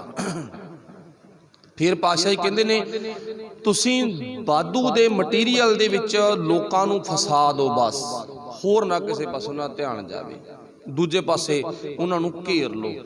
ਮੈਂ ਇੱਕ ਸੱਚੀ ਜੀ ਗੱਲ ਜ਼ਰੂਰ ਕਹਾਂਗਾ ਵੀ ਆਪਾਂ ਨੂੰ ਲੱਗੇਗਾ ਭਾਵੇਂ ਗੁੱਸਾ, 5 ਸਾਲਾਂ ਬਾਅਦ ਕੋਈ ਸਰਕਾਰ ਆਵੇ, ਕੋਈ ਲੀਡਰ ਆਵੇ, ਕੋਈ ਕੁਛ ਆਵੇ, ਪਿੰਡਾਂ ਦੀਆਂ ਗਲੀਆਂ ਤੇ ਨਾਲੀਆਂ ਨਹੀਂ ਲੋਟ ਆਉਂਦੀਆਂ। ਮਾਫ ਕਰਨਾ, ਗੱਲ ਬੜੀ ਰੁੱਖੀ ਜੀ ਆ, ਲੱਗੂ ਵੀ ਤਕਲੀਫਦਾਰ। ਹੋਰ ਕੋਈ ਅੱਗੇ ਵੱਧ ਕੇ ਨਾ, ਅੱਗੇ ਵੱਧ ਕੇ ਦੇਖੋ ਕੁਛ ਕੀਤਾ ਨਾ। ਅੱਛਾ ਮੰਨ ਲਓ ਸਾਰੇ ਲੋਕਾਂ ਦਾ ਇੱਕਾ ਹੋ ਜੇ, ਆਪਦੇ ਬਾਰ ਮੂਹਰੇ ਜਿੰਨੀ ਨਾਲੀ ਬਣਾਉਣੀ ਆ, ਖਾਲੀ ਬਣਾਉਣੀ ਆ, ਬੰਦਾ ਬਣਾ ਸਕਦਾ, ਪਰ ਉਹ ਇੱਕ ਦੁਫਾੜ ਦੇ ਕਾਰਨ ਨਹੀਂ ਬਣਦੀ, ਇੱਕ ਸਾਡੇ ਏਕੇ ਦੇ ਕਾਰਨ ਨਹੀਂ ਬਣਦੀ। ਸਾਡੇ ਅੰਦਰ ਪਿਆਰ ਆ ਜਿਹੜਾ ਉਹ ਖਤਮ ਹੋ ਗਿਆ। ਆਪਦੇ ਜਿੰਨਾ ਬਾਹਰ ਆ ਨਾ ਦੇਹਲੀ ਆ, ਉਹਨਾਂ ਅਗਲਾ ਬੰਦਾ ਫੜ ਵੀ ਚਿਣ ਸਕਦਾ, ਫਰਸ਼ ਵੀ ਚਿਣ ਸਕਦਾ ਗਾ, ਕੋਈ ਵੱਡੀ ਗੱਲ ਨਹੀਂ ਹੈ। ਜੇ ਬੰਦਾ ਆਗੂ ਸਿਆਣਾ ਆ ਜਾਵੇ ਤੇ ਨਹੀਂ ਸਾਡਾ ਧਿਆਨ ਉੱਥੇ ਹੀ ਰੁਕਿਆ ਪਿਆ ਹੈਗਾ। ਤੁਸੀਂ ਆਪਣੀ ਅੱਖਾਂ ਨਾਲ ਹੀ ਦੇਖਦੇ ਹੋਵੋਗੇ ਵੀ ਇਹਨੂੰ 10 ਸਾਲ ਹੋ ਗਏ, ਇਹਨੂੰ 5 ਹੋ ਗਏ, ਇਹਨੂੰ 20 ਹੋ ਗਏ, ਇੱਥੇ ਦਾ ਇੱਥੇ ਕੰਮ ਆ। ਅੱਗੇ ਕੀ ਸੀਗਾ, ਅੱਗੇ ਸੀ ਅਸੀਂ ਵਿਕਾਸ ਕਰਵਾਉਣਾ ਸੀ, ਪਰ ਕਾਹਦਾ ਕਰਵਾਉਣਾ ਸੀ? ਅਸੀਂ ਵਿਕਾਸ ਕਰਵਾਉਣਾ ਸੀ ਆਪਣੀ ਸੋਚ ਦਾ, ਅਸੀਂ ਵਿਕਾਸ ਕਰਾਉਣਾ ਸੀ ਆਪਣੇ ਬੱਚਿਆਂ ਦਾ। ਅਸੀਂ ਚੋਗੇ ਤੇ ਨਹੀਂ ਸੀ ਲੱਗਣਾ, ਅਸੀਂ ਚੋਗਾ ਪੈਦਾ ਕਰਨ ਵਾਲਾ ਵਿਕਾਸ ਕਰਨਾ ਸੀ। ਹੁਣ ਚੋਗੇ ਤੇ ਕਿਵੇਂ ਲੱਗੇ? ਆਓ ਭਾਈ ਤੁਹਾਡੇ ਕਾਰਡ ਮੈਂ ਕੱਟ ਦਿੰਨਾ ਤੇ ਉਹ ਬਣਾ ਦੂਗਾ, ਉਹਨੇ ਐਂ ਕਰਤਾ, ਉਹਨੇ ਐਂ ਕਰਤਾ। ਇੱਥੇ ਸਾਡੇ ਲੋਕਾਂ ਨੂੰ ਉਲਝਾਇਆ ਪਿਆ ਗਾ। ਪਰ ਗੱਲ ਕੀ ਸੀ ਉਹ ਆਪਾਂ ਨੂੰ ਸਾਰਿਆਂ ਨੂੰ ਪਤਾ ਵੀ ਗੱਲ ਅਸਲ ਦੇ ਵਿੱਚ ਕੀ ਸੀ। ਸਾਡੇ ਧਿਆਨ ਨੂੰ ਇਹਨਾਂ ਕੰਮਾਂ ਤੇ ਰੋਕ ਕੇ ਬਸ ਉਲਝਾ ਕੇ ਰੱਖਣਾ। ਅਸਲ ਦੇ ਵਿੱਚ ਕਾਰਨ ਕਰਨਾ ਕੀ ਸੀ? ਜਿਹੜੀ ਮੇਨ ਪੱਖ ਸੀ, ਜੋ ਗੁਰੂ ਕਹਿੰਦਾ ਜਾਂ ਦਾਨੇ ਪੁਰਖ ਸਿਆਣੇ ਲੋਕ ਕਹਿੰਦੇ ਨੇ, ਉਹ ਭਾਈ ਕਰਨਾ ਸੀ ਆਪਣੇ ਬੱਚਿਆਂ ਨੂੰ ਚੰਗਾ ਪੜ੍ਹਾ ਲਿਖਾ ਕੇ, ਚੰਗੀ ਸਿਹਤ ਸਹੂਲਤ ਦੇ ਕੇ, ਵਧੀਆ ਉਹਨਾਂ ਨੂੰ ਸਹੂਲਤਾਂ ਖੁਰਾਕ ਦੇ ਕੇ, ਨਸ਼ਿਆਂ ਤੋਂ ਬਚਾ ਕੇ, ਉਹਨਾਂ ਨੂੰ ਕਿਸੇ ਕਿੱਤੇ ਤੱਕ ਕਿਸੇ ਨਾ ਕਿਸੇ ਮਿਸ਼ਨ ਦੇ ਧਾਰਨੀ ਬਣਾਉਣਾ ਸੀ, ਤਾਂ ਜੋ ਆਉਣ ਵਾਲੇ ਵਕਤ ਵਿੱਚ ਆਪਣੇ ਮਨ ਭਾਉਂਦੀ ਰੋਟੀ ਖਾ ਸਕਣ। ਉਹ ਸਮਝਦੇ ਆ ਨਾ ਇਸ ਗੱਲ ਨੂੰ? ਮਨ ਭਾਉਂਦੀ ਭਾਵ ਜਿਹੋ ਜਿਹੀ ਉਹਨਾਂ ਦੀ ਚਾਹਤ ਆ, ਚੰਗੀ ਖਾਣ ਮਾੜੀ ਖਾਣ ਉਹਨਾਂ ਤੇ ਡਿਪੈਂਡ ਹੈਗਾ। ਜਿਵੇਂ ਹਰ ਇੱਕ ਬੰਦੇ ਦਾ ਆਪੋ ਆਪਣਾ ਸਵਾਦ ਆਉਂਦਾ, ਕਿਸੇ ਨੂੰ ਲੂਣ ਮਿਰਚ ਵੱਧ ਲੱਗਦਾ ਚੰਗਾ ਤੇ ਕਿਸੇ ਨੂੰ ਘੱਟ ਚੰਗਾ ਲੱਗਦਾ। ਇਵੇਂ ਜਿਵੇਂ ਆਪਾਂ ਕਿਸੇ ਦੇ ਕਹਿਣ ਤੇ ਨਹੀਂ, ਆਪਾਂ ਆਪਣੀ ਮਰਜ਼ੀ ਅਨੁਸਾਰ ਚੰਗੇ ਕਿੱਤਿਆਂ ਤੇ ਚੰਗੇ ਆਪਣੇ ਅੱਡੇ ਤੇ ਪਹੁੰਚ ਕੇ ਜਿਹੋ ਜਿਹਾ ਮਰਜ਼ੀ ਮਨ ਭਾਉਂਦਾ ਖਾ ਸਕਦੇ ਆ। ਇਹਨੂੰ ਕਹਿੰਦੇ ਨੇ ਵਿਕਾਸ। ਆਪਣੇ ਪਰਿਵਾਰ ਨੂੰ, ਆਪਣੇ ਪਿੰਡ ਨੂੰ, ਆਪਣੇ ਸਮਾਜ ਨੂੰ, ਆਪਣੇ ਇਲਾਕੇ ਨੂੰ, ਉਹਨਾਂ ਦੀ ਸੋਚ ਨੂੰ ਬਦਲ ਕੇ ਚੰਗੇ ਕੰਮਾਂ ਤੇ ਲਾ ਕੇ, ਨਸ਼ਿਆਂ ਤੋਂ ਦੂਰ ਕਰਕੇ ਨੌਜਵਾਨ ਤਬਕੇ ਨੂੰ ਬਚਾ ਕੇ ਹਰ ਇੱਕ ਘਰ ਦੇ ਵਿੱਚ ਰੁਜ਼ਗਾਰ, ਸਿਹਤ ਸਹੂਲਤ ਦੇਣੀ। चलो वाहिगुरू भला करे भी आपां गुरु दे आखे लग के तुरना। ये समाज की गल सी थोड़ी जी, पर इस गल तो उपर होना। पर असी उलझे कि इत्थे मटीरियल सिस्टम दे विच इत्थे गुरु ने लिखिया गा मिथन मोह अगन शोक सागर। दूजी गल मैं होर कहना, इत्थे गल कीती है पातशाह ने मिथन मोह भाव की है जिहड़ा साडा समाज आ वो मिथे हुए मिथਿਆਸਕ तत्थां नाल जुड़ के रह गया। अगली गल की आ, रोजाना मोबाइल फोन दी नवीं तो नवीं कंपनी आउंदी आ। 6 महीनों बाद आपां नूं पता वो पुराना जिहड़ा काम करन वाला सिस्टम सी ना, थोड़ा बहुता घर दे विच जो जिहो जे किते नाल बंदा संबंधित है सी उहदे तो साडा ध्यान भटक जांदा। ये नहीं होर लिआउणा। अगली गल कोई भी किसी तरह का व्हीकल है उहदे ते निगाह मार के वेख लो। हाँ पुराना पसंद नहीं है, होया कुछ नहीं, उन्होंने पसंद नहीं है। क्यों? क्योंकि साडे जीवन दे विच फर्क पैंदा, साडी टौर दे विच फर्क पैंदा। कदे साडे बजुर्गां वल भी ध्यान मार के वेखीए ना भी वो कित्थे खड़े सी, उन्हां दा जीवन की सी, वो किवें खेती करदे सन। चलो वो अपना मतलब कि वधिया गुजारा करदे सन। अज दा सिस्टम की आ वो आपां नूं सारिआं नूं पता। खेती दा ढांचा किहो जिहा बन गया, नवें तो नवां ट्रेंड, नवें तो नवां घर दे विच फैशन। ये की आ मटीरियल सिस्टम आ। बाबा नानक कहंदा इहदे विच बंदा उलझ गया।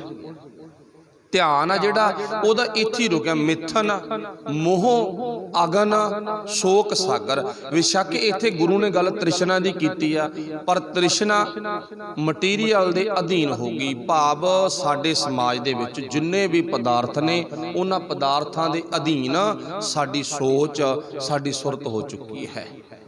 गुरु बख्शिश करे असीं अपने आप नूं की करना गा, उस अकाल पुरख वाहिगुरू जी नाल जोड़ के ते पातशाह जी कहंदे मिथे हुए कम्मां तो उपर उठना गा।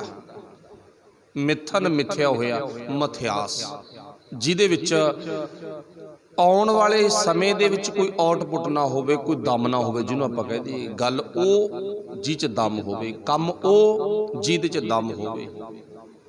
ठीक है ना। हुण इत्थे पातशाह जी कहंदे फिर असीं तृष्णा दे अधीन हो गए, लोभ दे लालच दे। साडी सोच आ जिहड़ी लोभी बन गई, साडा दिमाग आ जिहड़ा वो रोज़ रोज़ बुरे कम्मां दा धारनी हो गया। वो आपां गल थोड़ी जी संखेप दे विच कर लई भी किवें किवें असीं अपने आप नूं बदलना गा, थोड़ा जिहा गुरबाणी मत नाल जोड़ के। पर हो की गया, मिथन मोह अगन शोक सागर। असीं विषय विकारां दे अधीन हो के मटीरियल सिस्टम दे विच जुड़ के रह गए। खाना पीना हसना सौना ये साडी जिंदगी दा मिशन बन गया। माड़ा नहीं है पर गुरमत दे अनुकूल। पातशाह ने लिखिया ना, हसंदियां खवंदियां पैनंदियां खलंदियां बिचे होवे मुकत, नानक सतगुर भेटिया पूरी होवे जुगत। हसना गुनाह नहीं है, खेडना गुनाह नहीं है, खाना पीना गुनाह नहीं है। पातशाह जी कहते पर गुरु तो मत लेके, गुरमत दे अनुकूल चल के फिर तेरा जीवन स्वच्छ है। गुरु नहीं रोकदा हसना खेडना खाना हंडाना। गुरु कहंदा किरत कर दब के बाहर रज के खा। भाव हर एक सहूलत होवे पर थोड़ा जा गुरु तो पुछ के। जे किते अपनी खोटी मत दे अधीन हो गया फिर जीवन बिगड़ जाऊगा। मिथन मोह अगन शोक सागर। फिर गुरु अगे ही बेनती करनी है, कर किरपा मेहर कर मेरे ते, सानू बचा लै, कर किरपा उधरों हर ना कर। हे मालक जी, हे वाहिगुरू जी, सानू तुसीं बचाउण वाले हो, बचाउण दी कोशिश करो ते नहीं असी दुविधा दे विच दुचित्ती दे विच फस गए, लोभ लालच विच फस गए। सानू इस पक्ष तो बचाउण वाला होर कोई भी नहीं है, तुसीं किरपा कर सकदे हो। साडा ध्यान अजे मतलब वो खड़ा गा किसी ना किसी विषय नाल जुड़िया। अगे पाशे जिक्र करदे ने अनाथां नाथ भगत भै मिटण। वो पातशाह अनाथां दा नाथ है, भाव ने आसरियां दा आसरा है। ਅਨਾਥਾ ਨਾਥ ਭਗਤ ਭੈ ਮੇਟਣ। ਉਹ ਗੁਰੂ ਦਾ ਸੁਭਾਅ ਹੈ, ਉਹ ਸਾਡੇ ਅੰਦਰੋਂ ਭੈ ਵੀ ਦੂਰ ਕਰ ਦਿੰਦਾ ਹੈ। ਸਾਧ ਸੰਗ ਜਮਦੂਤ ਨਾ ਭੇਟਣ। ਭੇਟਣ ਤੋਂ ਭਾਵ ਮਿਲਣਾ, ਜਮਦੂਤ ਤੋਂ ਭਾਵ ਜਮਦੂਤ। ਜਮਦੂਤ ਕਿਹੜੇ ਵਿਸ਼ੇ ਬਕਾਰ, ਉਹ ਸਾਨੂੰ ਪੰਜੇ ਬਕਾਰਾਂ ਤੋਂ ਫਿਰ ਦੂਰ ਕਰ ਦਿੰਦਾ, ਮਤਲਬ ਬਚਾ ਲੈਂਦਾ ਹੈ। ਕਦੋਂ? ਸਾਧ ਸੰਗਤ, ਸਤ ਸੰਗਤ ਵਿੱਚ ਜਾਇਆ। ਇੱਥੋਂ ਆਪਾਂ ਆਰੰਭਤਾ ਕੀਤੀ ਸੀ। ਸਾਡੇ ਧਿਆਨ ਵਿੱਚ ਆ ਜਾਵੇ ਅਸੀਂ ਗੁਰੂ ਕੋਲੇ ਕੀ ਕਰਨ ਆਉਣੇ ਹਾਂ, ਕੁਝ ਸਿੱਖਣ, ਕੁਝ ਸੁਣਨ, ਕੁਝ ਸਮਝਣ। ਇੱਥੇ ਜ਼ਿਕਰ ਕੀਤਾ, ਕਹਿੰਦੇ ਸਾਧ ਸੰਗ ਜਮਦੂਤ ਨਾ ਭੇਟਣ। ਸਤ ਸੰਗਤ ਨਾਲ ਨਾਤਾ ਜੋੜਿਆ, ਕਹਿੰਦੇ ਵਿਸ਼ੇ ਵਿਕਾਰਾਂ ਤੋਂ ਖਹਿੜਾ ਛੁੱਟ ਜਾਂਦਾ। ਕੀ ਇਹ ਸੱਚ ਆ? ਹਾਂ ਸੱਚ ਹੈ। ਪਰ ਸੱਚ ਕਿੱਥੋਂ ਕੁ ਤੱਕ ਹੈ? ਗੁਰਮਤਿ ਦੇ ਅਨੁਕੂਲ ਜਦੋਂ ਆਪਾਂ ਹਰ ਇੱਕ ਨੂੰ ਆਪਣਾ ਪਰਿਵਾਰ ਦਾ ਮੈਂਬਰ ਬਣਾ ਲਿਆ, ਮਤਲਬ ਆਪਣਾ ਬਣਾ ਲਿਆ। ਜਦੋਂ ਸਾਡੇ ਵਿੱਚ ਆਪਣਾਪਣ ਪੈਦਾ ਹੋ ਗਿਆ, ਜਦੋਂ ਸਾਡੇ ਵਿੱਚ ਆਹ ਖਿਆਲ ਪੈਦਾ ਹੋ ਗਿਆ, ਅੱਬਲ ਅੱਲਾ ਨੂਰ ਉਪਾਇਆ ਕੁਦਰਤ ਕੇ ਸਭ ਬੰਦੇ। ਹੁਣ ਆਪਾਂ ਸਾਰੀ ਕਹਿੰਦੇ ਨਾ, ਬਾਬੇ ਨਾਨਕ ਦਾ ਜੇ ਕੋਈ ਪੁੱਛੇ ਪਰਿਵਾਰ ਦੇ ਕਿੰਨੇ ਮੈਂਬਰ ਨੇ, ਮੰਨ ਲਓ ਜੇ ਕੋਈ ਪੁੱਛੇ ਨਾ, ਕੋਈ ਸਵਾਲ ਕਰੇ ਬਾਬੇ ਨਾਨਕ ਦੇ ਪਰਿਵਾਰ ਦੇ ਕਿੰਨੇ ਮੈਂਬਰ ਨੇ, ਠੀਕ ਆ, ਗਿਣਤੀ ਕਰਕੇ ਆਪਾਂ ਦੱਸ ਸਕਦੇ ਹਾਂ। ਉਹਨਾਂ ਦੇ ਖੂਨ ਦੇ ਵਿੱਚ 2 ਪੁੱਤ, ਪੋਤਾ, ਭਾਈ ਥੰਮਣ ਜੀ ਪੋਤਾ ਨਾ, ਲਖਮੀ ਦਾਸ ਦਾ ਪੁੱਤਰ, ਮਾਤਾ ਤ੍ਰਿਪਤਾ ਜੀ, ਪਿਤਾ ਮਹਿਤਾ ਕਾਲੂ। ਹੁਣ ਇੱਥੇ ਸਿੱਧ ਕੀ ਹੁੰਦਾ? ਪਰਿਵਾਰ ਦੇ 7 ਜਾਂ 9 ਮੈਂਬਰ ਨੇ। ਪਰ ਜੇ ਆਪਾਂ ਇੱਥੇ ਗੱਲ ਕਰੀਏ ਅਗਲੇ ਬੰਨੇ ਜਾ ਕੇ ਵੀ ਗੁਰੂ ਨਾਨਕ ਸਾਹਿਬ ਦੇ ਉਹ ਪਰਿਵਾਰ ਦੀ ਗੱਲ ਦੱਸੋ ਜਿਹੜੇ ਪਰਿਵਾਰ ਦੇ ਵਿੱਚ ਗੁਰੂ ਸਾਹਿਬ ਨੇ ਪਿਆਰ ਪੈਦਾ ਕੀਤਾ, ਗਿਆਨ ਪੈਦਾ ਕੀਤਾ ਗਾ, ਜਿਹੜੇ ਨਾਦੀ ਪੁੱਤ ਪੈਦਾ ਕੀਤੇ ਨੇ। ਨਾਦੀ ਪੁੱਤ ਬਾਬੇ ਨਾਨਕ ਦੇ ਵਾਲੇ ਨੇ। ਦਸੇ ਗੁਰੂ ਗੁਰੂ ਨਾਨਕ ਸਾਹਿਬ ਦੇ ਨਾਦੀ ਪੁੱਤ ਨੇ। ਬਾਬਾ ਲਹਿਣਾ ਜੀ, ਉਹਨਾਂ ਬਾਰੇ ਭਾਈ ਗੁਰਦਾਸ ਨੇ ਵੀ ਜ਼ਿਕਰ ਕੀਤਾ, ਗੁਰੂ ਨਾਨਕ ਸਾਹਿਬ ਦਾ ਅਸਲੀ ਪੁੱਤ ਤਾਂ ਲਹਿਣਾ ਗਾ। ਹੁਣ ਲਹਿਣੇ ਤੋਂ ਅੱਗੇ ਚੱਲਦਾ ਕੰਮ। ਫਿਰ ਗੁਰੂ ਨਾਨਕ ਪਾਤਸ਼ਾਹ ਦੀ ਸ਼ਰਨ ਵਿੱਚ ਗੁਰੂ ਅਮਰਦਾਸ ਮਹਾਰਾਜ ਜੀ, ਫਿਰ ਆਪਾਂ ਨੂੰ ਪਤਾ ਗੁਰੂ ਰਾਮਦਾਸ ਮਹਾਰਾਜ ਜੀ। ਰਾਮਦਾਸ ਮਹਾਰਾਜ ਤੋਂ ਬਾਅਦ ਚੱਲੀ ਪੀੜੀ ਸੋਢੀਆਂ, ਰੂਪ ਦਿਖਾਵਣ ਬਾਰੋ ਬਾਰੀ। ਭਾਵ ਕੀ ਹੈ? ਉਦੋਂ ਅੱਗੇ ਫਿਰ ਸਾਡਾ ਜੀਵਨ ਕੈਸਾ ਬਣ ਜਾਂਦਾ? ਅਸੀਂ ਗੁਰੂ ਨਾਨਕ ਸਾਹਿਬ ਦੇ ਨਾਦੀ ਪੁੱਤ ਹਾਂ, ਅਸੀਂ ਗੁਰੂ ਨਾਨਕ ਸਾਹਿਬ ਦੇ ਪਰਿਵਾਰ ਦੇ ਮੈਂਬਰ ਹਾਂ, ਤੇ ਗੁਰੂ ਨਾਨਕ ਸਾਹਿਬ ਦੇ ਪਰਿਵਾਰ ਦੇ ਮੈਂਬਰਾਂ ਦੀ ਗਿਣਤੀ ਨਹੀਂ ਕੀਤੀ ਜਾ ਸਕਦੀ। ਗਿਣਤੀ ਮਾਰ ਕੇ ਵੇਖੋ, ਸੱਚਾ ਬਹੁਤ ਗਿਣਤੀ ਹੈ, ਪਰ ਗਿਣਤੀ ਵਿੱਚ ਸ਼ਾਮਲ ਉਹ ਹੋਣਗੇ ਕਿਹੜੇ?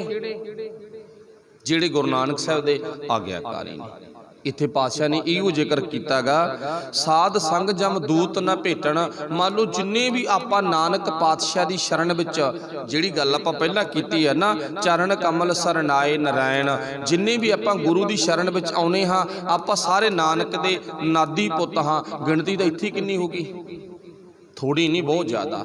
ਇੱਕ ਆਪਾਂ ਗੁਰੂ ਕੀ ਪਾਵਨ ਬਾਣੀ ਵਿੱਚ ਨਾ ਸ਼ਬਦ ਪੜ੍ਹਦੇ ਹੁੰਨੇ ਆ, ਵੈਸੇ ਉਹਦੀ ਹੁਣ ਪੂਰੀ ਵਿਚਾਰ ਨਹੀਂ ਹੋਣੀ, ਸੰਖੇਪ ਇੱਕ ਟੂਕ ਆ, ਇੱਕ ਉਦਾਹਰਨ ਕਹਿ ਲਓ।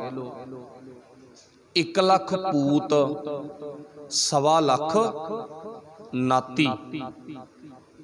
ਹੁਣ ਇਹ ਗੱਲ ਜ਼ਿਆਦਾਤਰ ਕਿੱਥੇ ਬੋਲੀ ਜਾਂਦੀ? ਜਦੋਂ ਮਰਗ ਦਾ ਭੋਗ ਹੋਵੇ। ਇਹ ਕਿਹਦੇ ਨਾਲ ਸੰਬੰਧਿਤ ਗੱਲ ਆ? ਰਿਲੇਟਡ ਕਿਹਦੇ ਨਾਲ ਹੈ? ਇਹ ਹੈ ਰਾਵਣ ਦੇ ਨਾਲ। ਰਾਵਣ ਨਾਲ ਸੰਬੰਧਿਤ ਗੱਲ ਆ ਨਾ। ਤੇ ਰਾਵਣ ਨਾਲ ਸੰਬੰਧਿਤ ਗੱਲ ਇਹਨਾਂ ਸਟੇਜਾਂ ਤੇ ਬੈਠ ਕੇ ਕਈ ਵਾਰ, ਚਲੋ ਸਤਿਕਾਰਯੋਗ ਉਹ ਮਹਾਨ ਸ਼ਖਸੀਅਤਾਂ ਨੇ ਜਿਨ੍ਹਾਂ ਨੇ ਗੱਲ ਨੂੰ ਥੋੜਾ ਜਿਹਾ ਕਲੀਅਰ ਕਰ ਦਿੱਤਾ, ਜਿਹੜਾ ਮਤਲਬ ਸੰਗਤ ਦੇ ਧਿਆਨ ਵਿੱਚ ਗੱਲ ਆ ਜਾਵੇ, ਸ਼ਾਬਾਸ਼ੇ ਦੇ ਪਾਤਰ ਨੇ। ਪਰ ਬਹੁਤੇ ਉਹ ਹੁੰਦੇ ਨੇ ਜਿਹੜੇ ਕੇਵਲ ਇੰਨੀ ਗੱਲ ਹੀ ਦੱਸ ਜਾਂਦੇ ਨੇ, ਕਹਿੰਦੇ ਰਾਵਣ ਦੇ ਭਾਈ 1 ਲੱਖ ਪੁੱਤ ਸੀ, 1.25 ਲੱਖ ਪੋਤਾ ਸੀ। ਪਰ ਮਾਫ ਕਰਨਾ, ਦੁਨੀਆ ਦੇ ਵਿੱਚ ਚੜ੍ਹਦੇ ਲਹਿੰਦੇ ਵਿੱਚ ਕਿਸੇ ਵੀ ਕੋਨੇ ਤੇ ਤੁਹਾਨੂੰ ਅਜਿਹੀ ਮਾਂ ਨਹੀਂ ਮਿਲਣੀ ਜਿਹੜੀ ਮਾਂ ਨੇ 1 ਲੱਖ ਬੱਚੇ ਨੂੰ, 1 ਲੱਖ ਆਪਣੇ ਪਰਿਵਾਰ ਦੇ ਵਿੱਚ ਬੱਚਿਆਂ ਨੂੰ ਜਨਮ ਦਿੱਤਾ ਹੋਵੇ। ਮਾਫ ਕਰਨਾ, ਜੇ 1 ਲੱਖ ਬੱਚੇ ਨੂੰ ਜਨਮ ਦੇਣਾ ਤਾਂ ਕੈਲਕੂਲੇਸ਼ਨ ਥੋੜੀ ਜਿਹੀ ਕਰਨੀ ਪਵੇਗੀ ਕਿ ਉਹ ਮਾਂ ਦੀ ਉਮਰ ਕਿੰਨੀ ਚਾਹੀਦੀ ਆ। ਉਹ ਉਮਰ ਦਾ ਤਕੀਆ ਲਾ ਕੇ ਵੇਖੋ। ਅੱਛਾ, ਬੋਲਿਆ ਇੱਥੇ ਗਿਆ, ਅਸੀਂ ਸਮਝ ਗਏ, ਅਸੀਂ ਕੀ ਕੀਤਾ? ਮੰਨ ਲਿਆ ਚਲੋ ਹਾਂ ਗੱਲ ਪੱਕੀ ਆ, ਓਏ ਰਾਵਣ ਦੇ ਤਾਂ ਇੰਨੇ ਜਵਾਕ ਹੀ ਹੋਣਗੇ। फिर गिणती गलत आ, गिणती गलत आ ना।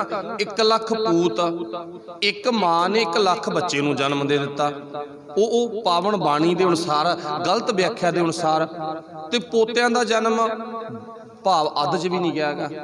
1.25 लाख 1 लाख अगे बच्चे दे भाव बच्चे किन्ने होए ने, इउं मान लो थोड़े जे बच्चे होए ने जिन्हां दी गिणती सवाई च आउंदी आ, 1.5 च भी नहीं आएगी, तो आउणी चाहिदी सी उदों डबल। तो आप सारे समझते ना भी चलो कुछ समा पिछे जाइए, तकरीबन 2-2 4-4 बच्चे हर एक मां के घर में होंदे सन। आपां नूं सब नूं पता अज दा चलो सिस्टम कुछ होर आ, वाहिगुरू भला करे, गल नूं आपां समझदे आ। उन्हां टाइमां विच जाइए आम गल नहीं है, कई बच्चों नूं जन्म मावां दिंदियां सन, पर माफ़ करना इन्नियां नूं नहीं जिन्हां दी गिणती मतलब कि साडे अणभोल बंदियां ने जां शातर दिमाग दे बंदियां ने संगत दे दिमाग विच गलत पाते। हुण उत्थे असलीयत की आ भी जेड़ा रावण दा इउं कह लो कोड़मा ना, कोड़मा मीनज जेड़े रावण दे मत नाल संबंधित लोग ने उन्हां दी गिणती आ भी उन्हां दा परिवार एडा कागा भाई। जेड़े रावण दी विचारधारा नाल संबंधित नेगे ਉਹ ਲੱਖਾਂ ਦੀ ਗਿਣਤੀ ਚ ਨੇ, 1.25 ਲੱਖ ਦੀ ਗਿਣਤੀ ਚ ਨੇਗੇ, ਉਹ ਉਹਨਾਂ ਦੀ ਗੱਲ ਆ। ਇੱਥੇ ਇੱਕ ਮਾਂ ਦੀ ਕੁੱਖੋਂ ਬੱਚਿਆਂ ਦੇ ਜਨਮ ਦੀ ਗੱਲ ਨਹੀਂ ਹੈ, ਉੱਥੇ ਰਾਵਣ ਦੇ ਗਿਆਨ ਨੂੰ ਆਪਣੀ ਜ਼ਿੰਦਗੀ ਚ ਮੰਨਣ ਵਾਲਿਆਂ ਦੀ ਗੱਲ ਆ। ਤੇ ਆਪਾਂ ਹੁਣ ਕੀ ਗੱਲ ਕੀਤੀ, ਜਿਹੜੀ ਗੱਲ ਸਮਝਣੀ ਆ, ਬਾਬੇ ਨਾਨਕ ਦਾ ਪਰਿਵਾਰ। ਬਾਬੇ ਨਾਨਕ ਦਾ ਪਰਿਵਾਰ ਕਿੰਨਾ ਕਾ, ਕੇਵਲ ਪਰਿਵਾਰ ਦੇ 5-7 ਮੈਂਬਰ ਨਹੀਂ, बाबे नानक दा आपां सारी परिवार हाँ, आपां सारी नादी पोतांगे। किड्डा क परिवार आ बाबे नानक दा परिवार, बहुत बड़ा। आम आपां सुनदे होने ने गल, जिथों तक भी भाई गुरु नानक नाम लेवा सिख संगतां बसदियां ने। ਜਦੋਂ ਇਹ ਗੱਲ कही गई ना किसी अनौस दे विच, तां उत्थों सिद्ध की हुंदा भी बाबे नानक दा परिवार जिथों तक वसदा गा, ਉਹ चाहे किती नेगे, कनेडा अमरीका इंग्लैंड जिथे मर्जी होण, पंजाब की धरती ते राजस्थान हरियाणा हिमाचल जिथे मर्जी होण, जिथे गुरु नानक नाम लेवा सिख संगतां, वो बाबे नानक दा परिवार है। ते बाबे नानक दे परिवार की गिणती भी अज लखां करोड़ां च हैगी आ, कोई इदां गल नहीं है भी नहीं हैगी। ये बाबे नानक दे परिवार की गल आ। ਚੱਲੀ ਪੀੜੀ ਸੋਢੀਆਂ रूप दिखावन बारो बारी, दल भंजन गुर सूरमा वड योधा बहु परोपकारी। जिथे गुरु पातशाह ने अपने पोतिਆਂ ਨੂੰ पुत्रां ਨੂੰ बिंदी पौधे रूप में जन्म दिता ना, अपने ग्रह दे विच माता सुंदर कौर ते माता जीतो जी दे ग्रह विखे पैदा होए ने 4 साहिबजादे। उत्थे पातशाह ने आपां नूं पता नादी पुत्तां नूं जन्म भी बहुत दिता गा। माता साहिब कौर दी कुखों असी सारे ਉਹ हाँ। गुरु भली करे असी इस गल नूं समझ जाइए तां साडी जिंदगी श्वास है। ते गल कित्थे सी, साध संगत विच आया सानू जमदूत पकड़ नहीं सकदा। हुण जमदूत इत्थे किहड़ा, काम क्रोध लोभ मोह हंकार। साध संगत विच की सी, असी एक परिवार दे मैंबर सी। अच्छा मान लो जिथे एक परिवार दे विच आपां बैठे आ, उत्थे साडियां भैणां, उत्थे साडे भरा, उत्थे मामा, उत्थे बच्चियां बैठियां ना, साडे अंदर ख्याल माड़ा आउंदा नहीं। बंदा नगर विच इलाके विच जिन्ना मर्जी माड़ा होवे, पर उहदा अपने घर दे विच कंप्लेंट नहीं इहो जी आउंदी ना। चलो कोई गलत बिल्कुल ही गिरिया होया वखरी गल आ, इदां दी पक्ष नहीं ना हुंदा घर विच ना। उत्थे मेरी भैण, मेरी मां, मेरी धी आ, उत्थे गल इह आ मेरी। ते जदों आपां सतसंगत विच आ गए, इत्थे मेरी भैण, मेरी मां, मेरी बच्ची, मेरी धी, मेरी पोती, इत्थे भावना बन गई। जदों आ भावना बन गई, बस प्यार पैदा हो गया।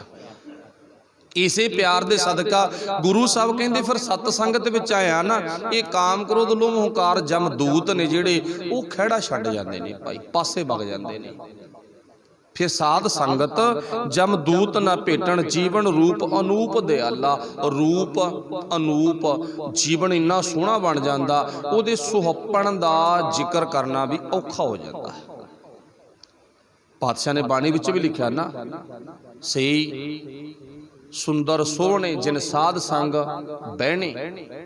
गल फिर सतसंग ते आ गई ना, वो किन्ने को सोहने ने उन्हां दा अंदाजा कोई नहीं। वो कौन नेगे, जिहड़े साध संगत दे विच बहिंदे नेगे, रब दे प्यारे, रब दा जस करदे ने, वो बड़े सोहने ने भाई।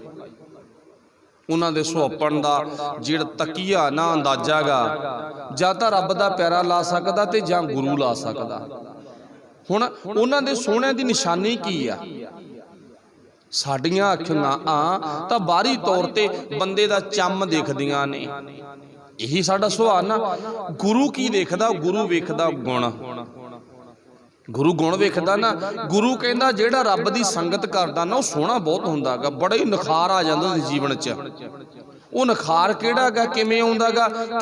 ਕਿਉਂਕਿ ਪਾਤਸ਼ਾਹ ਨੇ ਬਾਣੀ ਵਿੱਚ ਸਮਝਾ ਦਿੱਤਾ ਨਾ, ਮੇਰਾ ਵਾਹਿਗੁਰੂ, ਮੇਰਾ ਪਰਮਾਤਮਾ ਬਹੁਤ ਜ਼ਿਆਦਾ ਸੋਹਣਾ ਗਾ। ਸਾਨੂੰ ਗੁਰੂ ਨੇ ਦੱਸਤੀ ਇਹ ਗੱਲ, ਪਰਮਾਤਮਾ ਬਹੁਤ ਸੋਹਣਾ ਗਾ।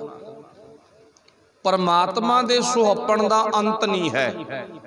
ਇਹ ਸਾਰੇ ਆਪਾਂ ਪੜ੍ਹਦੇ ਸੁਣਦੇ ਨਾ। ਅੱਛਾ, ਜਦੋਂ ਆਪਾਂ ਪਰਮਾਤਮਾ ਦੇ ਪੁੱਤ ਬਣ ਗਏ, ਆਪਣੇ ਅੰਦਰ ਦੀ ਭਾਵਨਾ ਬਣ ਗਈ ਅਸੀਂ ਰੱਬ ਦੇ ਪੁੱਤ ਆਂਗੇ, ਠੀਕ ਆ। ਸਾਡੇ ਸਮਾਜ ਤਾਂ ਇੱਕ ਨੂੰ ਹੀ ਮੰਨਿਆ, ਕਹਿੰਦੇ ਆ ਯਿਸੂ ਮਸੀਹ ਜਾ, ਕਹਿੰਦੇ ਜੀ ਰੱਬ ਦਾ ਪੁੱਤ ਆ। ਕਹਿੰਦੇ ਚਲੋ ਜਿਹਨੇ ਮੰਨਣਾ ਜਿਹਦਾ ਹੈ ਮੰਨੀ ਜਾਵੇ, ਸਾਨੂੰ ਕੋਈ ਇਤਰਾਜ਼ ਨਹੀਂ ਹੈ। ਪਰ ਸਾਡੇ ਸਿੱਖਾਂ ਦੀਆਂ ਲੈਣਾ ਉਧਰ ਬੜੀਆਂ ਲੱਗ ਗਈਆਂ। ਉਹਨਾਂ ਨੂੰ ਸਿੱਖ ਨਹੀਂ ਕਹਿ ਸਕਦੇ, ਪਰ ਆਪਾਂ ਬੋਲੀ 'ਚ ਸਮਝਣ ਵਾਸਤੇ ਇਸ ਗੱਲ ਨੂੰ ਬੋਲ ਦਿੰਦੇ ਹਾਂ ਵੀ ਸਾਡੇ ਸਿੱਖਾਂ ਦੀਆਂ। ਉਹ ਸਾਡੇ ਕਾਹਦੇ ਨੇ ਜਿਹੜੇ ਆਪਣਾ ਧਰਮ ਹੀ ਛੱਡ ਗਏ? ਜਿਹੜਾ ਆਪਣੇ ਬਾਪ ਨੂੰ ਕਹਿੰਦਾ ਤੇਰਾ ਮੇਰੇ ਨਾਲ ਰਿਸ਼ਤੇ ਹੀ ਕੋਈ ਨਹੀਂ, ਬਾਪ ਵੀ ਲਿਖਾ ਕੇ ਦੇ ਦਿੰਦਾ, ਚੰਗਾ ਫਿਰ ਜਿੱਥੇ ਮਰਜੀ ਧੱਕੇ ਖਾ, ਫਿਰ ਕੋਈ ਏਡੀ ਖਾਸ ਗੱਲ ਨਹੀਂ ਹੈ। ਜਿੱਧਰ ਮਰਜੀ ਜਾ, ਜਿੱਦਾਂ ਤੈਨੂੰ ਚੰਗਾ ਲੱਗਦਾ ਬਾ ਜਾ। ਅੱਛਾ, ਮਾਫ ਕਰਨਾ, ਉਹ ਉਹਨਾਂ ਦਾ ਧਰਮ ਉਹਨਾਂ ਨੂੰ ਪਿਆਰਾ ਹੋਵੇਗਾ, ਉਹਨਾਂ ਦਾ ਮਤ ਉਹਨਾਂ ਨੂੰ ਚੰਗਾ ਲੱਗਦਾ ਹੋਵੇਗਾ, ਪਰ ਗੱਲ ਸਾਡੇ ਨਾਲ ਨਹੀਂ ਜੁੜਦੀ। ਉਹ ਕੀ ਕਹਿੰਦੇ ਨੇ, ਸਾਡਾ ਗੁਰੂ ਇੱਕੋ ਹੀ ਰੱਬ ਦਾ ਪੁੱਤ ਆ ਇਹ, ਤੇ ਬਾਕੀ ਤਾਂ ਕਹਿੰਦੇ ਉਹੀ ਤੁਰੇ ਫਿਰਦੇ ਨੇਗੇ। ਤੇ ਬਾਣੀ ਕਹਿੰਦੀ ਅਸੀਂ ਸਾਰੇ ਰੱਬ ਦੇ ਪੁੱਤਾਂ। ਕਿੰਨਾ ਫਰਕ ਪੈ ਗਿਆ? ਬਾਣੀ ਨੇ ਕਿੱਡੀ ਬਰੋਬਰਤਾ ਬਖਸ਼ਿਸ਼ ਕਰ ਦਿੱਤੀ। ਤੇ ਇੱਕ ਮਤ ਉਹ ਆ ਜਿਹੜਾ ਇੱਕ ਬੰਦੇ ਨੂੰ ਮਾਨਤਾ ਦੇ ਰਿਹਾ ਹੈਗਾ, ਇੱਕੋ ਹੀ ਬੰਦੇ ਨੂੰ। ਚਲੋ ਵਾਹਿਗੁਰੂ ਭਲੀ ਕਰੇ, ਇਸ ਗੱਲ ਨੂੰ ਆਪਾਂ ਸਮਝ ਗਏ, ਮੁੜ ਗਏ ਆਪਾਂ ਆਪਣੇ ਘਰ ਵੱਲ ਆ ਜਾਈਏ ਦੁਬਾਰਾ। ਤੋ ਪਾਤਸ਼ਾਹ ਜੀ ਇੱਥੇ ਕਹਿੰਦੇ ਨੇ, ਕਹਿੰਦੇ ਉਹ ਪਰਮਾਤਮਾ ਬੜਾ ਸੋਹਣਾ ਤੇ ਪਰਮਾਤਮਾ ਦੀ ਸੰਗਤ ਕਰਨ ਵਾਲੇ ਬੜੇ ਸੋਹਣੇ ਨੇ, ਸਤ ਸੰਗਤ ਵਿੱਚ ਬੈਠਣ ਵਾਲੇ। ਕਿਉਂਕਿ ਸਾਧ ਸੰਗਤ ਵਿੱਚ ਗੁਰੂ ਪਾਤਸ਼ਾਹ ਨੇ ਜ਼ਿਕਰ ਕਰਤਾ, ਵਿੱਚ ਸੰਗਤ ਹਰ ਪ੍ਰਭ ਬਸੈ ਜੀਓ। ਸਤਿਗੁਰੂ ਪਾਤਸ਼ਾਹ ਜਿੱਥੇ ਕਹਿੰਦੇ ਨੇ ਫਿਰ ਜੀਵਨ ਰੂਪ ਅਨੂਪ ਦਇਆਲਾ, ਉਹ ਇੰਨਾ ਸੋਹਣਾ ਜੀਵਨ ਬਣ ਜਾਂਦਾ, ਇੰਨਾ ਸੋਹਣਾ ਨਿਖਾਰ ਆ ਜਾਂਦਾ, ਉਹ ਹਰ ਇੱਕ ਤੇ ਦਇਆ ਕਰਦਾ, ਉਹਦੇ ਅੰਦਰ ਤਰਸ ਦੀ ਭਾਵਨਾ ਬਣ ਜਾਂਦੀ, ਉਹਦੇ ਅੰਦਰ ਸ਼ੁਭ ਗੁਣ ਪੈਦਾ ਹੁੰਦਾ। ਸਤ ਸੰਤੋਖ ਦਇਆ ਧਰਮ ਸੰਜਮ ਇਹ ਉਹਦੇ ਅੰਦਰ ਪੈਦਾ ਹੋ ਜਾਂਦੇ ਨੇਗੇ। ਗੁਣਾ ਕਰਕੇ ਹੀ ਬੰਦੇ ਦੇ ਜੀਵਨ 'ਚ ਨਿਖਾਰ ਆ ਜਾਂਦਾ ਹੈ। ਵਿਧੀ ਚੰਦ ਛੀਨਾ ਗੁਰੂ ਕਾ ਸੀਨਾ, ਵਿਧੀ ਚੰਦ ਛੀਨਾ ਨਾ ਤੇ ਬਣ ਕੀ ਗਿਆ ਗੁਰੂ ਦਾ ਸੀਨਾ। ਹੁਣ ਗੁਰੂ ਦਾ ਹਿਰਦਾ ਬਣ ਗਿਆ ਵਿਧੀ ਚੰਦ। ਕੌਣ ਸੀ? ਚੋਰ। ਕੱਲ ਤਾਂ ਚੋਰ ਸੀ ਨਾ, ਅੱਜ ਗੁਣ ਇੰਨਾ ਪੈਦਾ ਹੋ ਗਏ। ਬਾਬੇ ਨਾਨਕ ਨੇ ਨਾ ਉਹਨੂੰ ਉਹਦੀ ਛਾਤੀ ਨਾਲ ਲਾ ਕੇ ਆਪਦਾ ਹੀ ਬਣਾ ਲਿਆ। ਕਹਿੰਦਾ ਤੇਰੇ ਸੀਨੇ 'ਚ ਤੇ ਮੇਰੇ ਸੀਨੇ 'ਚ ਕੋਈ ਅੰਤਰ ਨਹੀਂ ਹੈ। ਦੇਖੋ ਕਿੱਡੀ ਵੱਡੀ ਬਖਸ਼ਿਸ਼ ਕਰਤੀ। ਇੱਥੇ ਸਾਡੇ ਸਮਾਜ ਵਿੱਚ ਇੱਕ ਨੂੰ ਰੱਬ ਦਾ ਪੁੱਤ ਮੰਨਿਆ ਜਾਂਦਾ। ਬਾਬਾ ਨਾਨਕ ਕਹਿੰਦਾ ਤੂੰ ਮੇਰਾ ਪੁੱਤ ਆ। ਕਹਿੰਦਾ ਦੇਖ ਕਿੱਡਾ ਵੱਡਾ ਰਿਸ਼ਤਾ ਬਣ ਗਿਆ। ਇਸੇ ਕਰਕੇ ਆਪਾਂ ਸਾਰੇ ਬਾਬੇ ਨਾਨਕ ਦੇ ਪਰਿਵਾਰ ਦੇ ਮੈਂਬਰ ਹਾਂ। ਸਾਰੇ ਜਿੰਨੇ ਵੀ ਗੁਰੂ ਨਾਨਕ ਦੀ ਗੱਲ ਨੂੰ ਸੁਣ ਕੇ ਮੰਨਣ ਵਾਲੇ ਨੇ, ਤੇ ਸਾਰੇ ਸੋਹਣੇ ਨੇ, ਕੋਈ ਵੀ ਗੰਦਾ ਨਹੀਂ ਹੈ ਇੱਥੇ। ਸਰੀਰ ਕਰਕੇ ਚਲੋ ਇੱਕ ਵੱਖਰੀ ਅਲੱਗ ਨੁਹਾਰ ਹੋ ਸਕਦੀ ਹੈ ਬੰਦੇ ਦੀ, ਕਿਸੇ ਦੀ ਕਿਸੇ ਤਰ੍ਹਾਂ ਦੀ, ਕਿਸੇ ਦੀ ਕਿਸੇ ਤਰ੍ਹਾਂ ਦੀ, ਉਹ ਅਲੱਗ ਵਿਸ਼ਾ। ਤੇ ਉਹਦੇ ਵਿੱਚ ਨਾ ਸਾਡੇ ਪਰਿਵਾਰ ਦਾ ਰੋਲ ਆ, ਸਾਡੇ ਨਕਸ਼ੇ ਦੇ ਘੜਨ ਵਿੱਚ ਨਾ ਸਾਡੀ ਮਾਂ ਦਾ ਰੋਲ ਆ, ਨਾ ਸਾਡੇ ਬਾਪ ਦਾ, ਨਾ ਭੈਣ ਭਰਾਵਾਂ ਦਾ। ਉਹਦੇ ਵਿੱਚ ਰੋਲ ਕਿਹਦਾ? ਪਰਮਾਤਮਾ ਦਾ ਗਾ। ਉਹ ਪਰਮਾਤਮਾ ਨੇ ਸਾਰਾ ਨਕਸ਼ਾ ਬਣਾਇਆ ਗਾ, ਉਹਨੇ ਮੀਨਾਕਾਰੀ ਕੀਤੀ ਹੈਗੀ, ਉਸੇ ਨੇ ਕੀਤੀ ਹੈ ਨਾ। ਇਸ ਕਰਕੇ ਉਹਦੇ 'ਚ ਦੋਸ਼ ਕੋਈ ਨਹੀਂ। ਅਸੀਂ ਜੇ ਸਾਡਾ ਜੀਵਨ ਚੰਗਾ ਤਾਂ ਅਸੀਂ ਸਾਰੇ ਸੋਹਣੇ ਆ, ਜੇ ਜੀਵਨ ਮਾੜਾ ਤਾਂ ਸਿਆਣਿਆਂ ਦੀ ਕਹਾਵਤਾਂ ਨੇ ਇੱਥੇ ਕੌੜ ਤੋਂ ਮੈਂ ਬਥੇਰੇ ਪਏ ਨੇ ਭਾਈ। ਜੇ ਸੁਹੱਪਣ ਦੀ ਗੱਲ ਆ ਨਾ, ਪਰ ਹੈ ਉਹਨਾਂ 'ਚ ਕੁੜੱਤਣ, ਉਹ ਜ਼ਿਆਦਾ ਕਿਸੇ ਕਿੱਤੇ 'ਚ ਨਹੀਂ ਆਉਂਦੇ, ਕੰਮ 'ਚ ਨਹੀਂ ਆਉਂਦੇਗੇ। ਚਲੋ ਠੀਕ ਆ, ਉਹ ਅਲੱਗ ਵਿਸ਼ਾ। ਕੋਈ ਡਾਕਟਰ ਵੈਦ ਉਹਨਾਂ ਤੋਂ ਕੰਮ ਲੈ ਲੇ, ਉਹ ਇੱਕ ਅਲੱਗ ਮਾਤਰਾ ਹੈਗੀ। ਤੇ ਪਾਤਸ਼ਾਹ ਜੀ ਨੇ ਇੱਥੇ ਜ਼ਿਕਰ ਕੀਤਾ ਫਿਰ ਤੇਰਾ ਜੀਵਨ ਇੰਨਾ ਸੋਹਣਾ ਬਣ ਜਾਣਾ ਚਾਹੀਦਾ ਹੈ। ਅੱਗੇ ਗੁਰੂ ਪਾਤਸ਼ਾਹ ਕਿਰਪਾ ਕਰਦੇ ਨੇ, ਕਹਿੰਦੇ ਰੋਗ ਰੂਪ ਮੋਹ ਮਾਇਆ ਨਾ ਵਿਆਪੈ। ਉਹਨਾਂ ਦੇ ਜੀਵਨ ਵਿੱਚ ਮਾਇਆ ਉਹਨਾਂ ਤੇ ਕਦੇ ਵੀ ਆਪਣਾ ਦਵਾ ਨਹੀਂ ਪਾਉਂਦੀ। ਇੰਨਾ ਸੋਹਣਾ ਜੀਵਨ ਬਣ ਗਿਆ ਉਹਨਾਂ ਤੇ, ਕਿਸੇ ਤਰ੍ਹਾਂ ਦਾ ਕੋਈ ਪ੍ਰੈਸ਼ਰ, ਕੋਈ ਦਬਾਅ ਨਹੀਂ ਬਣਦਾ ਗਾ। ਉਹ ਹਮੇਸ਼ਾ ਆਜ਼ਾਦ ਜ਼ਿੰਦਗੀ ਜਿਉਂਦੇ ਨੇ। ਜਪ ਗੋਬਿੰਦ ਸੰਗੀ ਸਭ ਤਾਰੇ, ਪੋਹਤ ਨਾਹੀ ਪੰਚ ਵਟਵਾਰੇ। ਜਪ ਗੋਬਿੰਦ ਸੰਗੀ ਸਭ ਤਾਰੇ, ਜਿਹੜੇ ਵੀ ਉਹ ਗੁਰੂ ਨੂੰ ਜਪਣ ਲੱਗ ਗਏ, ਉਹਦੇ ਨਾਨਕ ਦੀ ਸ਼ਰਨ ਵਿੱਚ ਆ ਗਏ, ਸਾਰੀ ਤਰ ਜਾਂਦੇ ਨੇ, ਇੱਕ ਵੀ ਨਹੀਂ ਰਹਿੰਦਾ, ਇੱਕ ਵੀ ਨਹੀਂ ਬਚਦਾ ਗਾ। ਇਹਦੀ ਮੌਜੂਦਾ ਉਦਾਹਰਨਾਂ ਇਉਂ ਮੰਨ ਲਓ, ਆਪਾਂ ਸਾਰੇ ਜਾਣਦੇ ਜਿੱਥੇ ਆਪਾਂ ਬੈਠੇ ਹਾਂ, ਛੇਵੇਂ ਪਾਤਸ਼ਾਹ ਦਰਬਾਰ ਆ, ਛੇਵੇਂ ਪਾਤਸ਼ਾਹ ਨਾਲ ਇਤਿਹਾਸਕ ਸਰੋਤ ਜੁੜਦੇ ਆ ਨਾ, ਵੀ ਪਾਤਸ਼ਾਹ ਜਦੋਂ ਗਵਾਲੀਅਰ ਦੇ ਕਿਲੇ ਵਿੱਚ ਕੈਦ ਵਿੱਚ ਕਹਿ ਲਓ ਬੰਦ ਸੀ, ਚਲੋ ਕਿਸੇ ਗਲਤੀ ਕਾਰਨ ਜਾਂ ਜਾਣ ਬੁੱਝ ਕੇ ਸਾਜ਼ਿਸ਼ ਨੀਤੀ ਤਹਿਤ ਗੁਰੂ ਸਾਹਿਬ ਨੂੰ ਬੰਦ ਕੀਤਾ ਗਿਆ, ਤੇ ਉਸ ਤੋਂ ਬਾਅਦ ਉੱਥੇ ਉਹ ਲੋਕ ਬੰਦ ਸਨ ਜਿਨ੍ਹਾਂ ਨੇ ਸਾਰੀ ਉਮਰ ਉੱਥੇ ਰਹਿਣਾ, ਮੌਤ ਵੀ ਉਹਨਾਂ ਦੀ ਉੱਥੇ ਹੀ ਸੀ, ਉੱਥੇ ਸਰੀ ਛੱਡਣਾ। ਉਹ ਆਮ ਬੰਦੇ ਨਹੀਂ ਸੀ, ਉਹ ਰਾਜੇ ਸੀ। ਉਹਨਾਂ ਰਾਜਿਆਂ ਦੀ ਗਿਣਤੀ ਚਲੋ ਮੰਨ ਲਓ, ਅਸੀਂ ਇੱਕ ਰਲਦੀ ਮਿਲਦੀ ਗੱਲ 52 ਕਰ ਦਿੰਦੇ ਹਾਂ, 52 ਰਾਜੇ ਗੁਰੂ ਸਾਹਿਬ ਨੇ ਕੈਦ ਵਿੱਚੋਂ ਛਡਵਾਏ। ਪਰ ਇੱਥੇ ਗੱਲ ਕੀ ਆ ਵੀ ਗੁਰੂ ਨਾਨਕ ਪਾਤਸ਼ਾਹ ਕੋਲੇ ਤਾਂ ਜਿੰਨੇ ਮਰਜ਼ੀ ਆ ਜਾਣ, ਇਹ ਤਾਂ ਉਹਨਾਂ ਨੂੰ ਹੀ ਤਾਰ ਦਿੰਦਾ ਗਾ। ਇੱਥੇ ਗਿਣਤੀ ਕੋਈ ਨਹੀਂ, 5 10 20 50 ਹਜ਼ਾਰ 2000 ਲੱਖ 2 ਲੱਖ ਕਰੋੜ, ਨਾ ਗਿਣਤੀ ਕੋਈ ਨਹੀਂ, ਜਿੰਨੇ ਮਰਜ਼ੀ ਆ ਜਾਣ। ਪਰ ਜ਼ਿਆਦਾਤਰ ਉੱਥੇ ਆਪਾਂ ਨੂੰ ਪਤਾ ਗਿਣਤੀ ਹੈ ਜਿਹੜੀ, ਜਦੋਂ ਆਪਾਂ ਪਿਛੋਕੜ ਵੱਲ ਜਾਂਦੇ ਹਾਂ ਨਾ, ਬਹੁਤ ਗਿਣਤੀ ਸੀ, ਜ਼ਿਆਦਾ ਸੀ, 52 ਤੋਂ ਵੱਧ ਕੇ ਸਨ।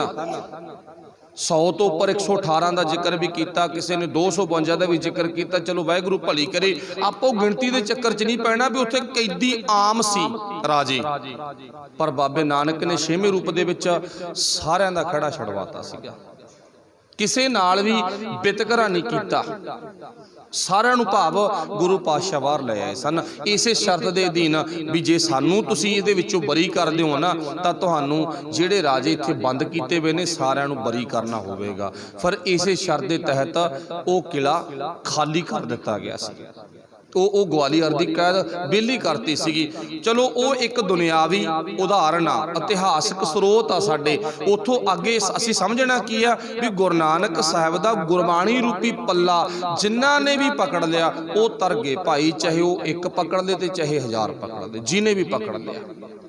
ਇੱਥੇ ਇਹ ਗੱਲ ਨਹੀਂ ਹੈ ਵੀ ਗੁਰਬਾਣੀ ਦੀ ਵਿਚਾਰ ਦੀ ਪਾਵਰ ਆ ਨਾ ਜਿਹੜੀ ਉਹ ਘਟ ਜੂਗੀ, ਵੀ ਜੇ 1000 ਬੰਦਾ ਹੋ ਗਿਆ, ਲੱਖ ਹੋ ਗਿਆ, 2 ਲੱਖ ਹੋ ਗਿਆ, ਨਾ, ਜਿਨ੍ਹਾਂ ਨੇ ਸੁਣ ਕੇ ਮੰਨ ਲਈ ਸਾਰੀ ਤਰ ਜਾਣਗੇ। ਤਾਂਹੀਓ ਪਾਤਸ਼ਾਹ ਨੇ ਇੱਥੇ ਜ਼ਿਕਰ ਕੀਤਾ, ਕਹਿੰਦੇ ਪੋਹਤ ਨਾਹੀ ਪੰਚ ਵਟਵਾਰੇ, ਜਪ ਗੋਬਿੰਦ ਸੰਗੀ ਸਭ ਤਾਰੇ, ਜਿੰਨੇ ਵੀ ਹੋਣਗੇ ਪਾਤਸ਼ਾਹ ਦੇ ਸੰਗੀ ਸਾਰੀ ਤਰ ਜਾਂਦੇ ਨੇ। ਲਾਸਟ ਵਿੱਚ ਮਾਲਕ ਜੀ ਜ਼ਿਕਰ ਕਰਦੇ ਨੇ, ਧਾਰ ਅਨਗ੍ਰਹਿ ਅਪਰਭ ਆਪਣਾ ਕੀਨਾ। ਉਹ ਮਾਲਕ ਕਿਰਪਾ ਕਰੇ ਅਸੀਂ ਉਹ ਅਕਾਲ ਪੁਰਖ ਵਾਹਿਗੁਰੂ ਜੀ ਤੋਂ ਜੀਵਨ ਲੈ ਕੇ ਆਪਣੇ ਜੀਵਨ ਦੇ ਵਿੱਚ ਸੋਹਣੇ ਧਾਰਨੀ ਬਣ ਜਾਈਏ। ਕੇਵਲ ਨਾਮ ਭਗਤ ਰਸ ਦੀਨਾ, ਕੇਵਲ ਸਾਡੇ ਜੀਵਨ ਦੇ ਵਿੱਚ ਭਗਤੀ ਦਾ ਰਸ ਹੋਵੇ। 9ਵੇਂ ਪਾਤਸ਼ਾਹ ਦਾ ਬਚਨ ਆਪਾਂ ਪੜ੍ਹਦੇ ਹਾਂ ਨਾ ਹੁਕਮਨਾਮਾ ਸਾਹਿਬ ਦੇ ਵਿੱਚ, ਮਨ ਰੇ ਕੌਣ ਕੁਮਤ ਤੈ ਲੀਨੀ, ਪਰਧਾਰਾ ਨਿੰਦਿਆ ਰਸ ਰਚਿਓ, ਰਾਮ ਭਗਤ ਨਹਿ। ਉੱਥੇ ਕੀ ਲਿਖਿਆ? ਰਾਮ ਭਗਤ ਨਹਿ ਕੀਨੀ। ਇੱਥੇ ਕੀ ਲਿਖਿਆ? ਪਾਤਸ਼ਾਹ ਕਹਿੰਦੇ ਆਪਣੀ ਜ਼ਿੰਦਗੀ ਦੇ ਵਿੱਚ ਤੂੰ ਰਾਮ ਰਸ, ਰਾਮ ਭਗਤੀ ਤੋਂ ਦੂਰ ਹੋ ਗਿਆ, ਇਹ ਤੋਂ ਦੂਰ ਨਾ ਹੋ, ਨੇੜੇ ਆ, ਅਜੇ ਵੀ ਕੁਛ ਨਹੀਂ ਵਿਗੜਿਆਗਾ। ਧਾਰ ਅਨਗ੍ਰਹਿ ਪ੍ਰਭ ਆਪਣਾ ਕੀਨਾ, ਕੇਵਲ ਨਾਮ ਭਗਤ ਰਸ ਦੀਨਾ।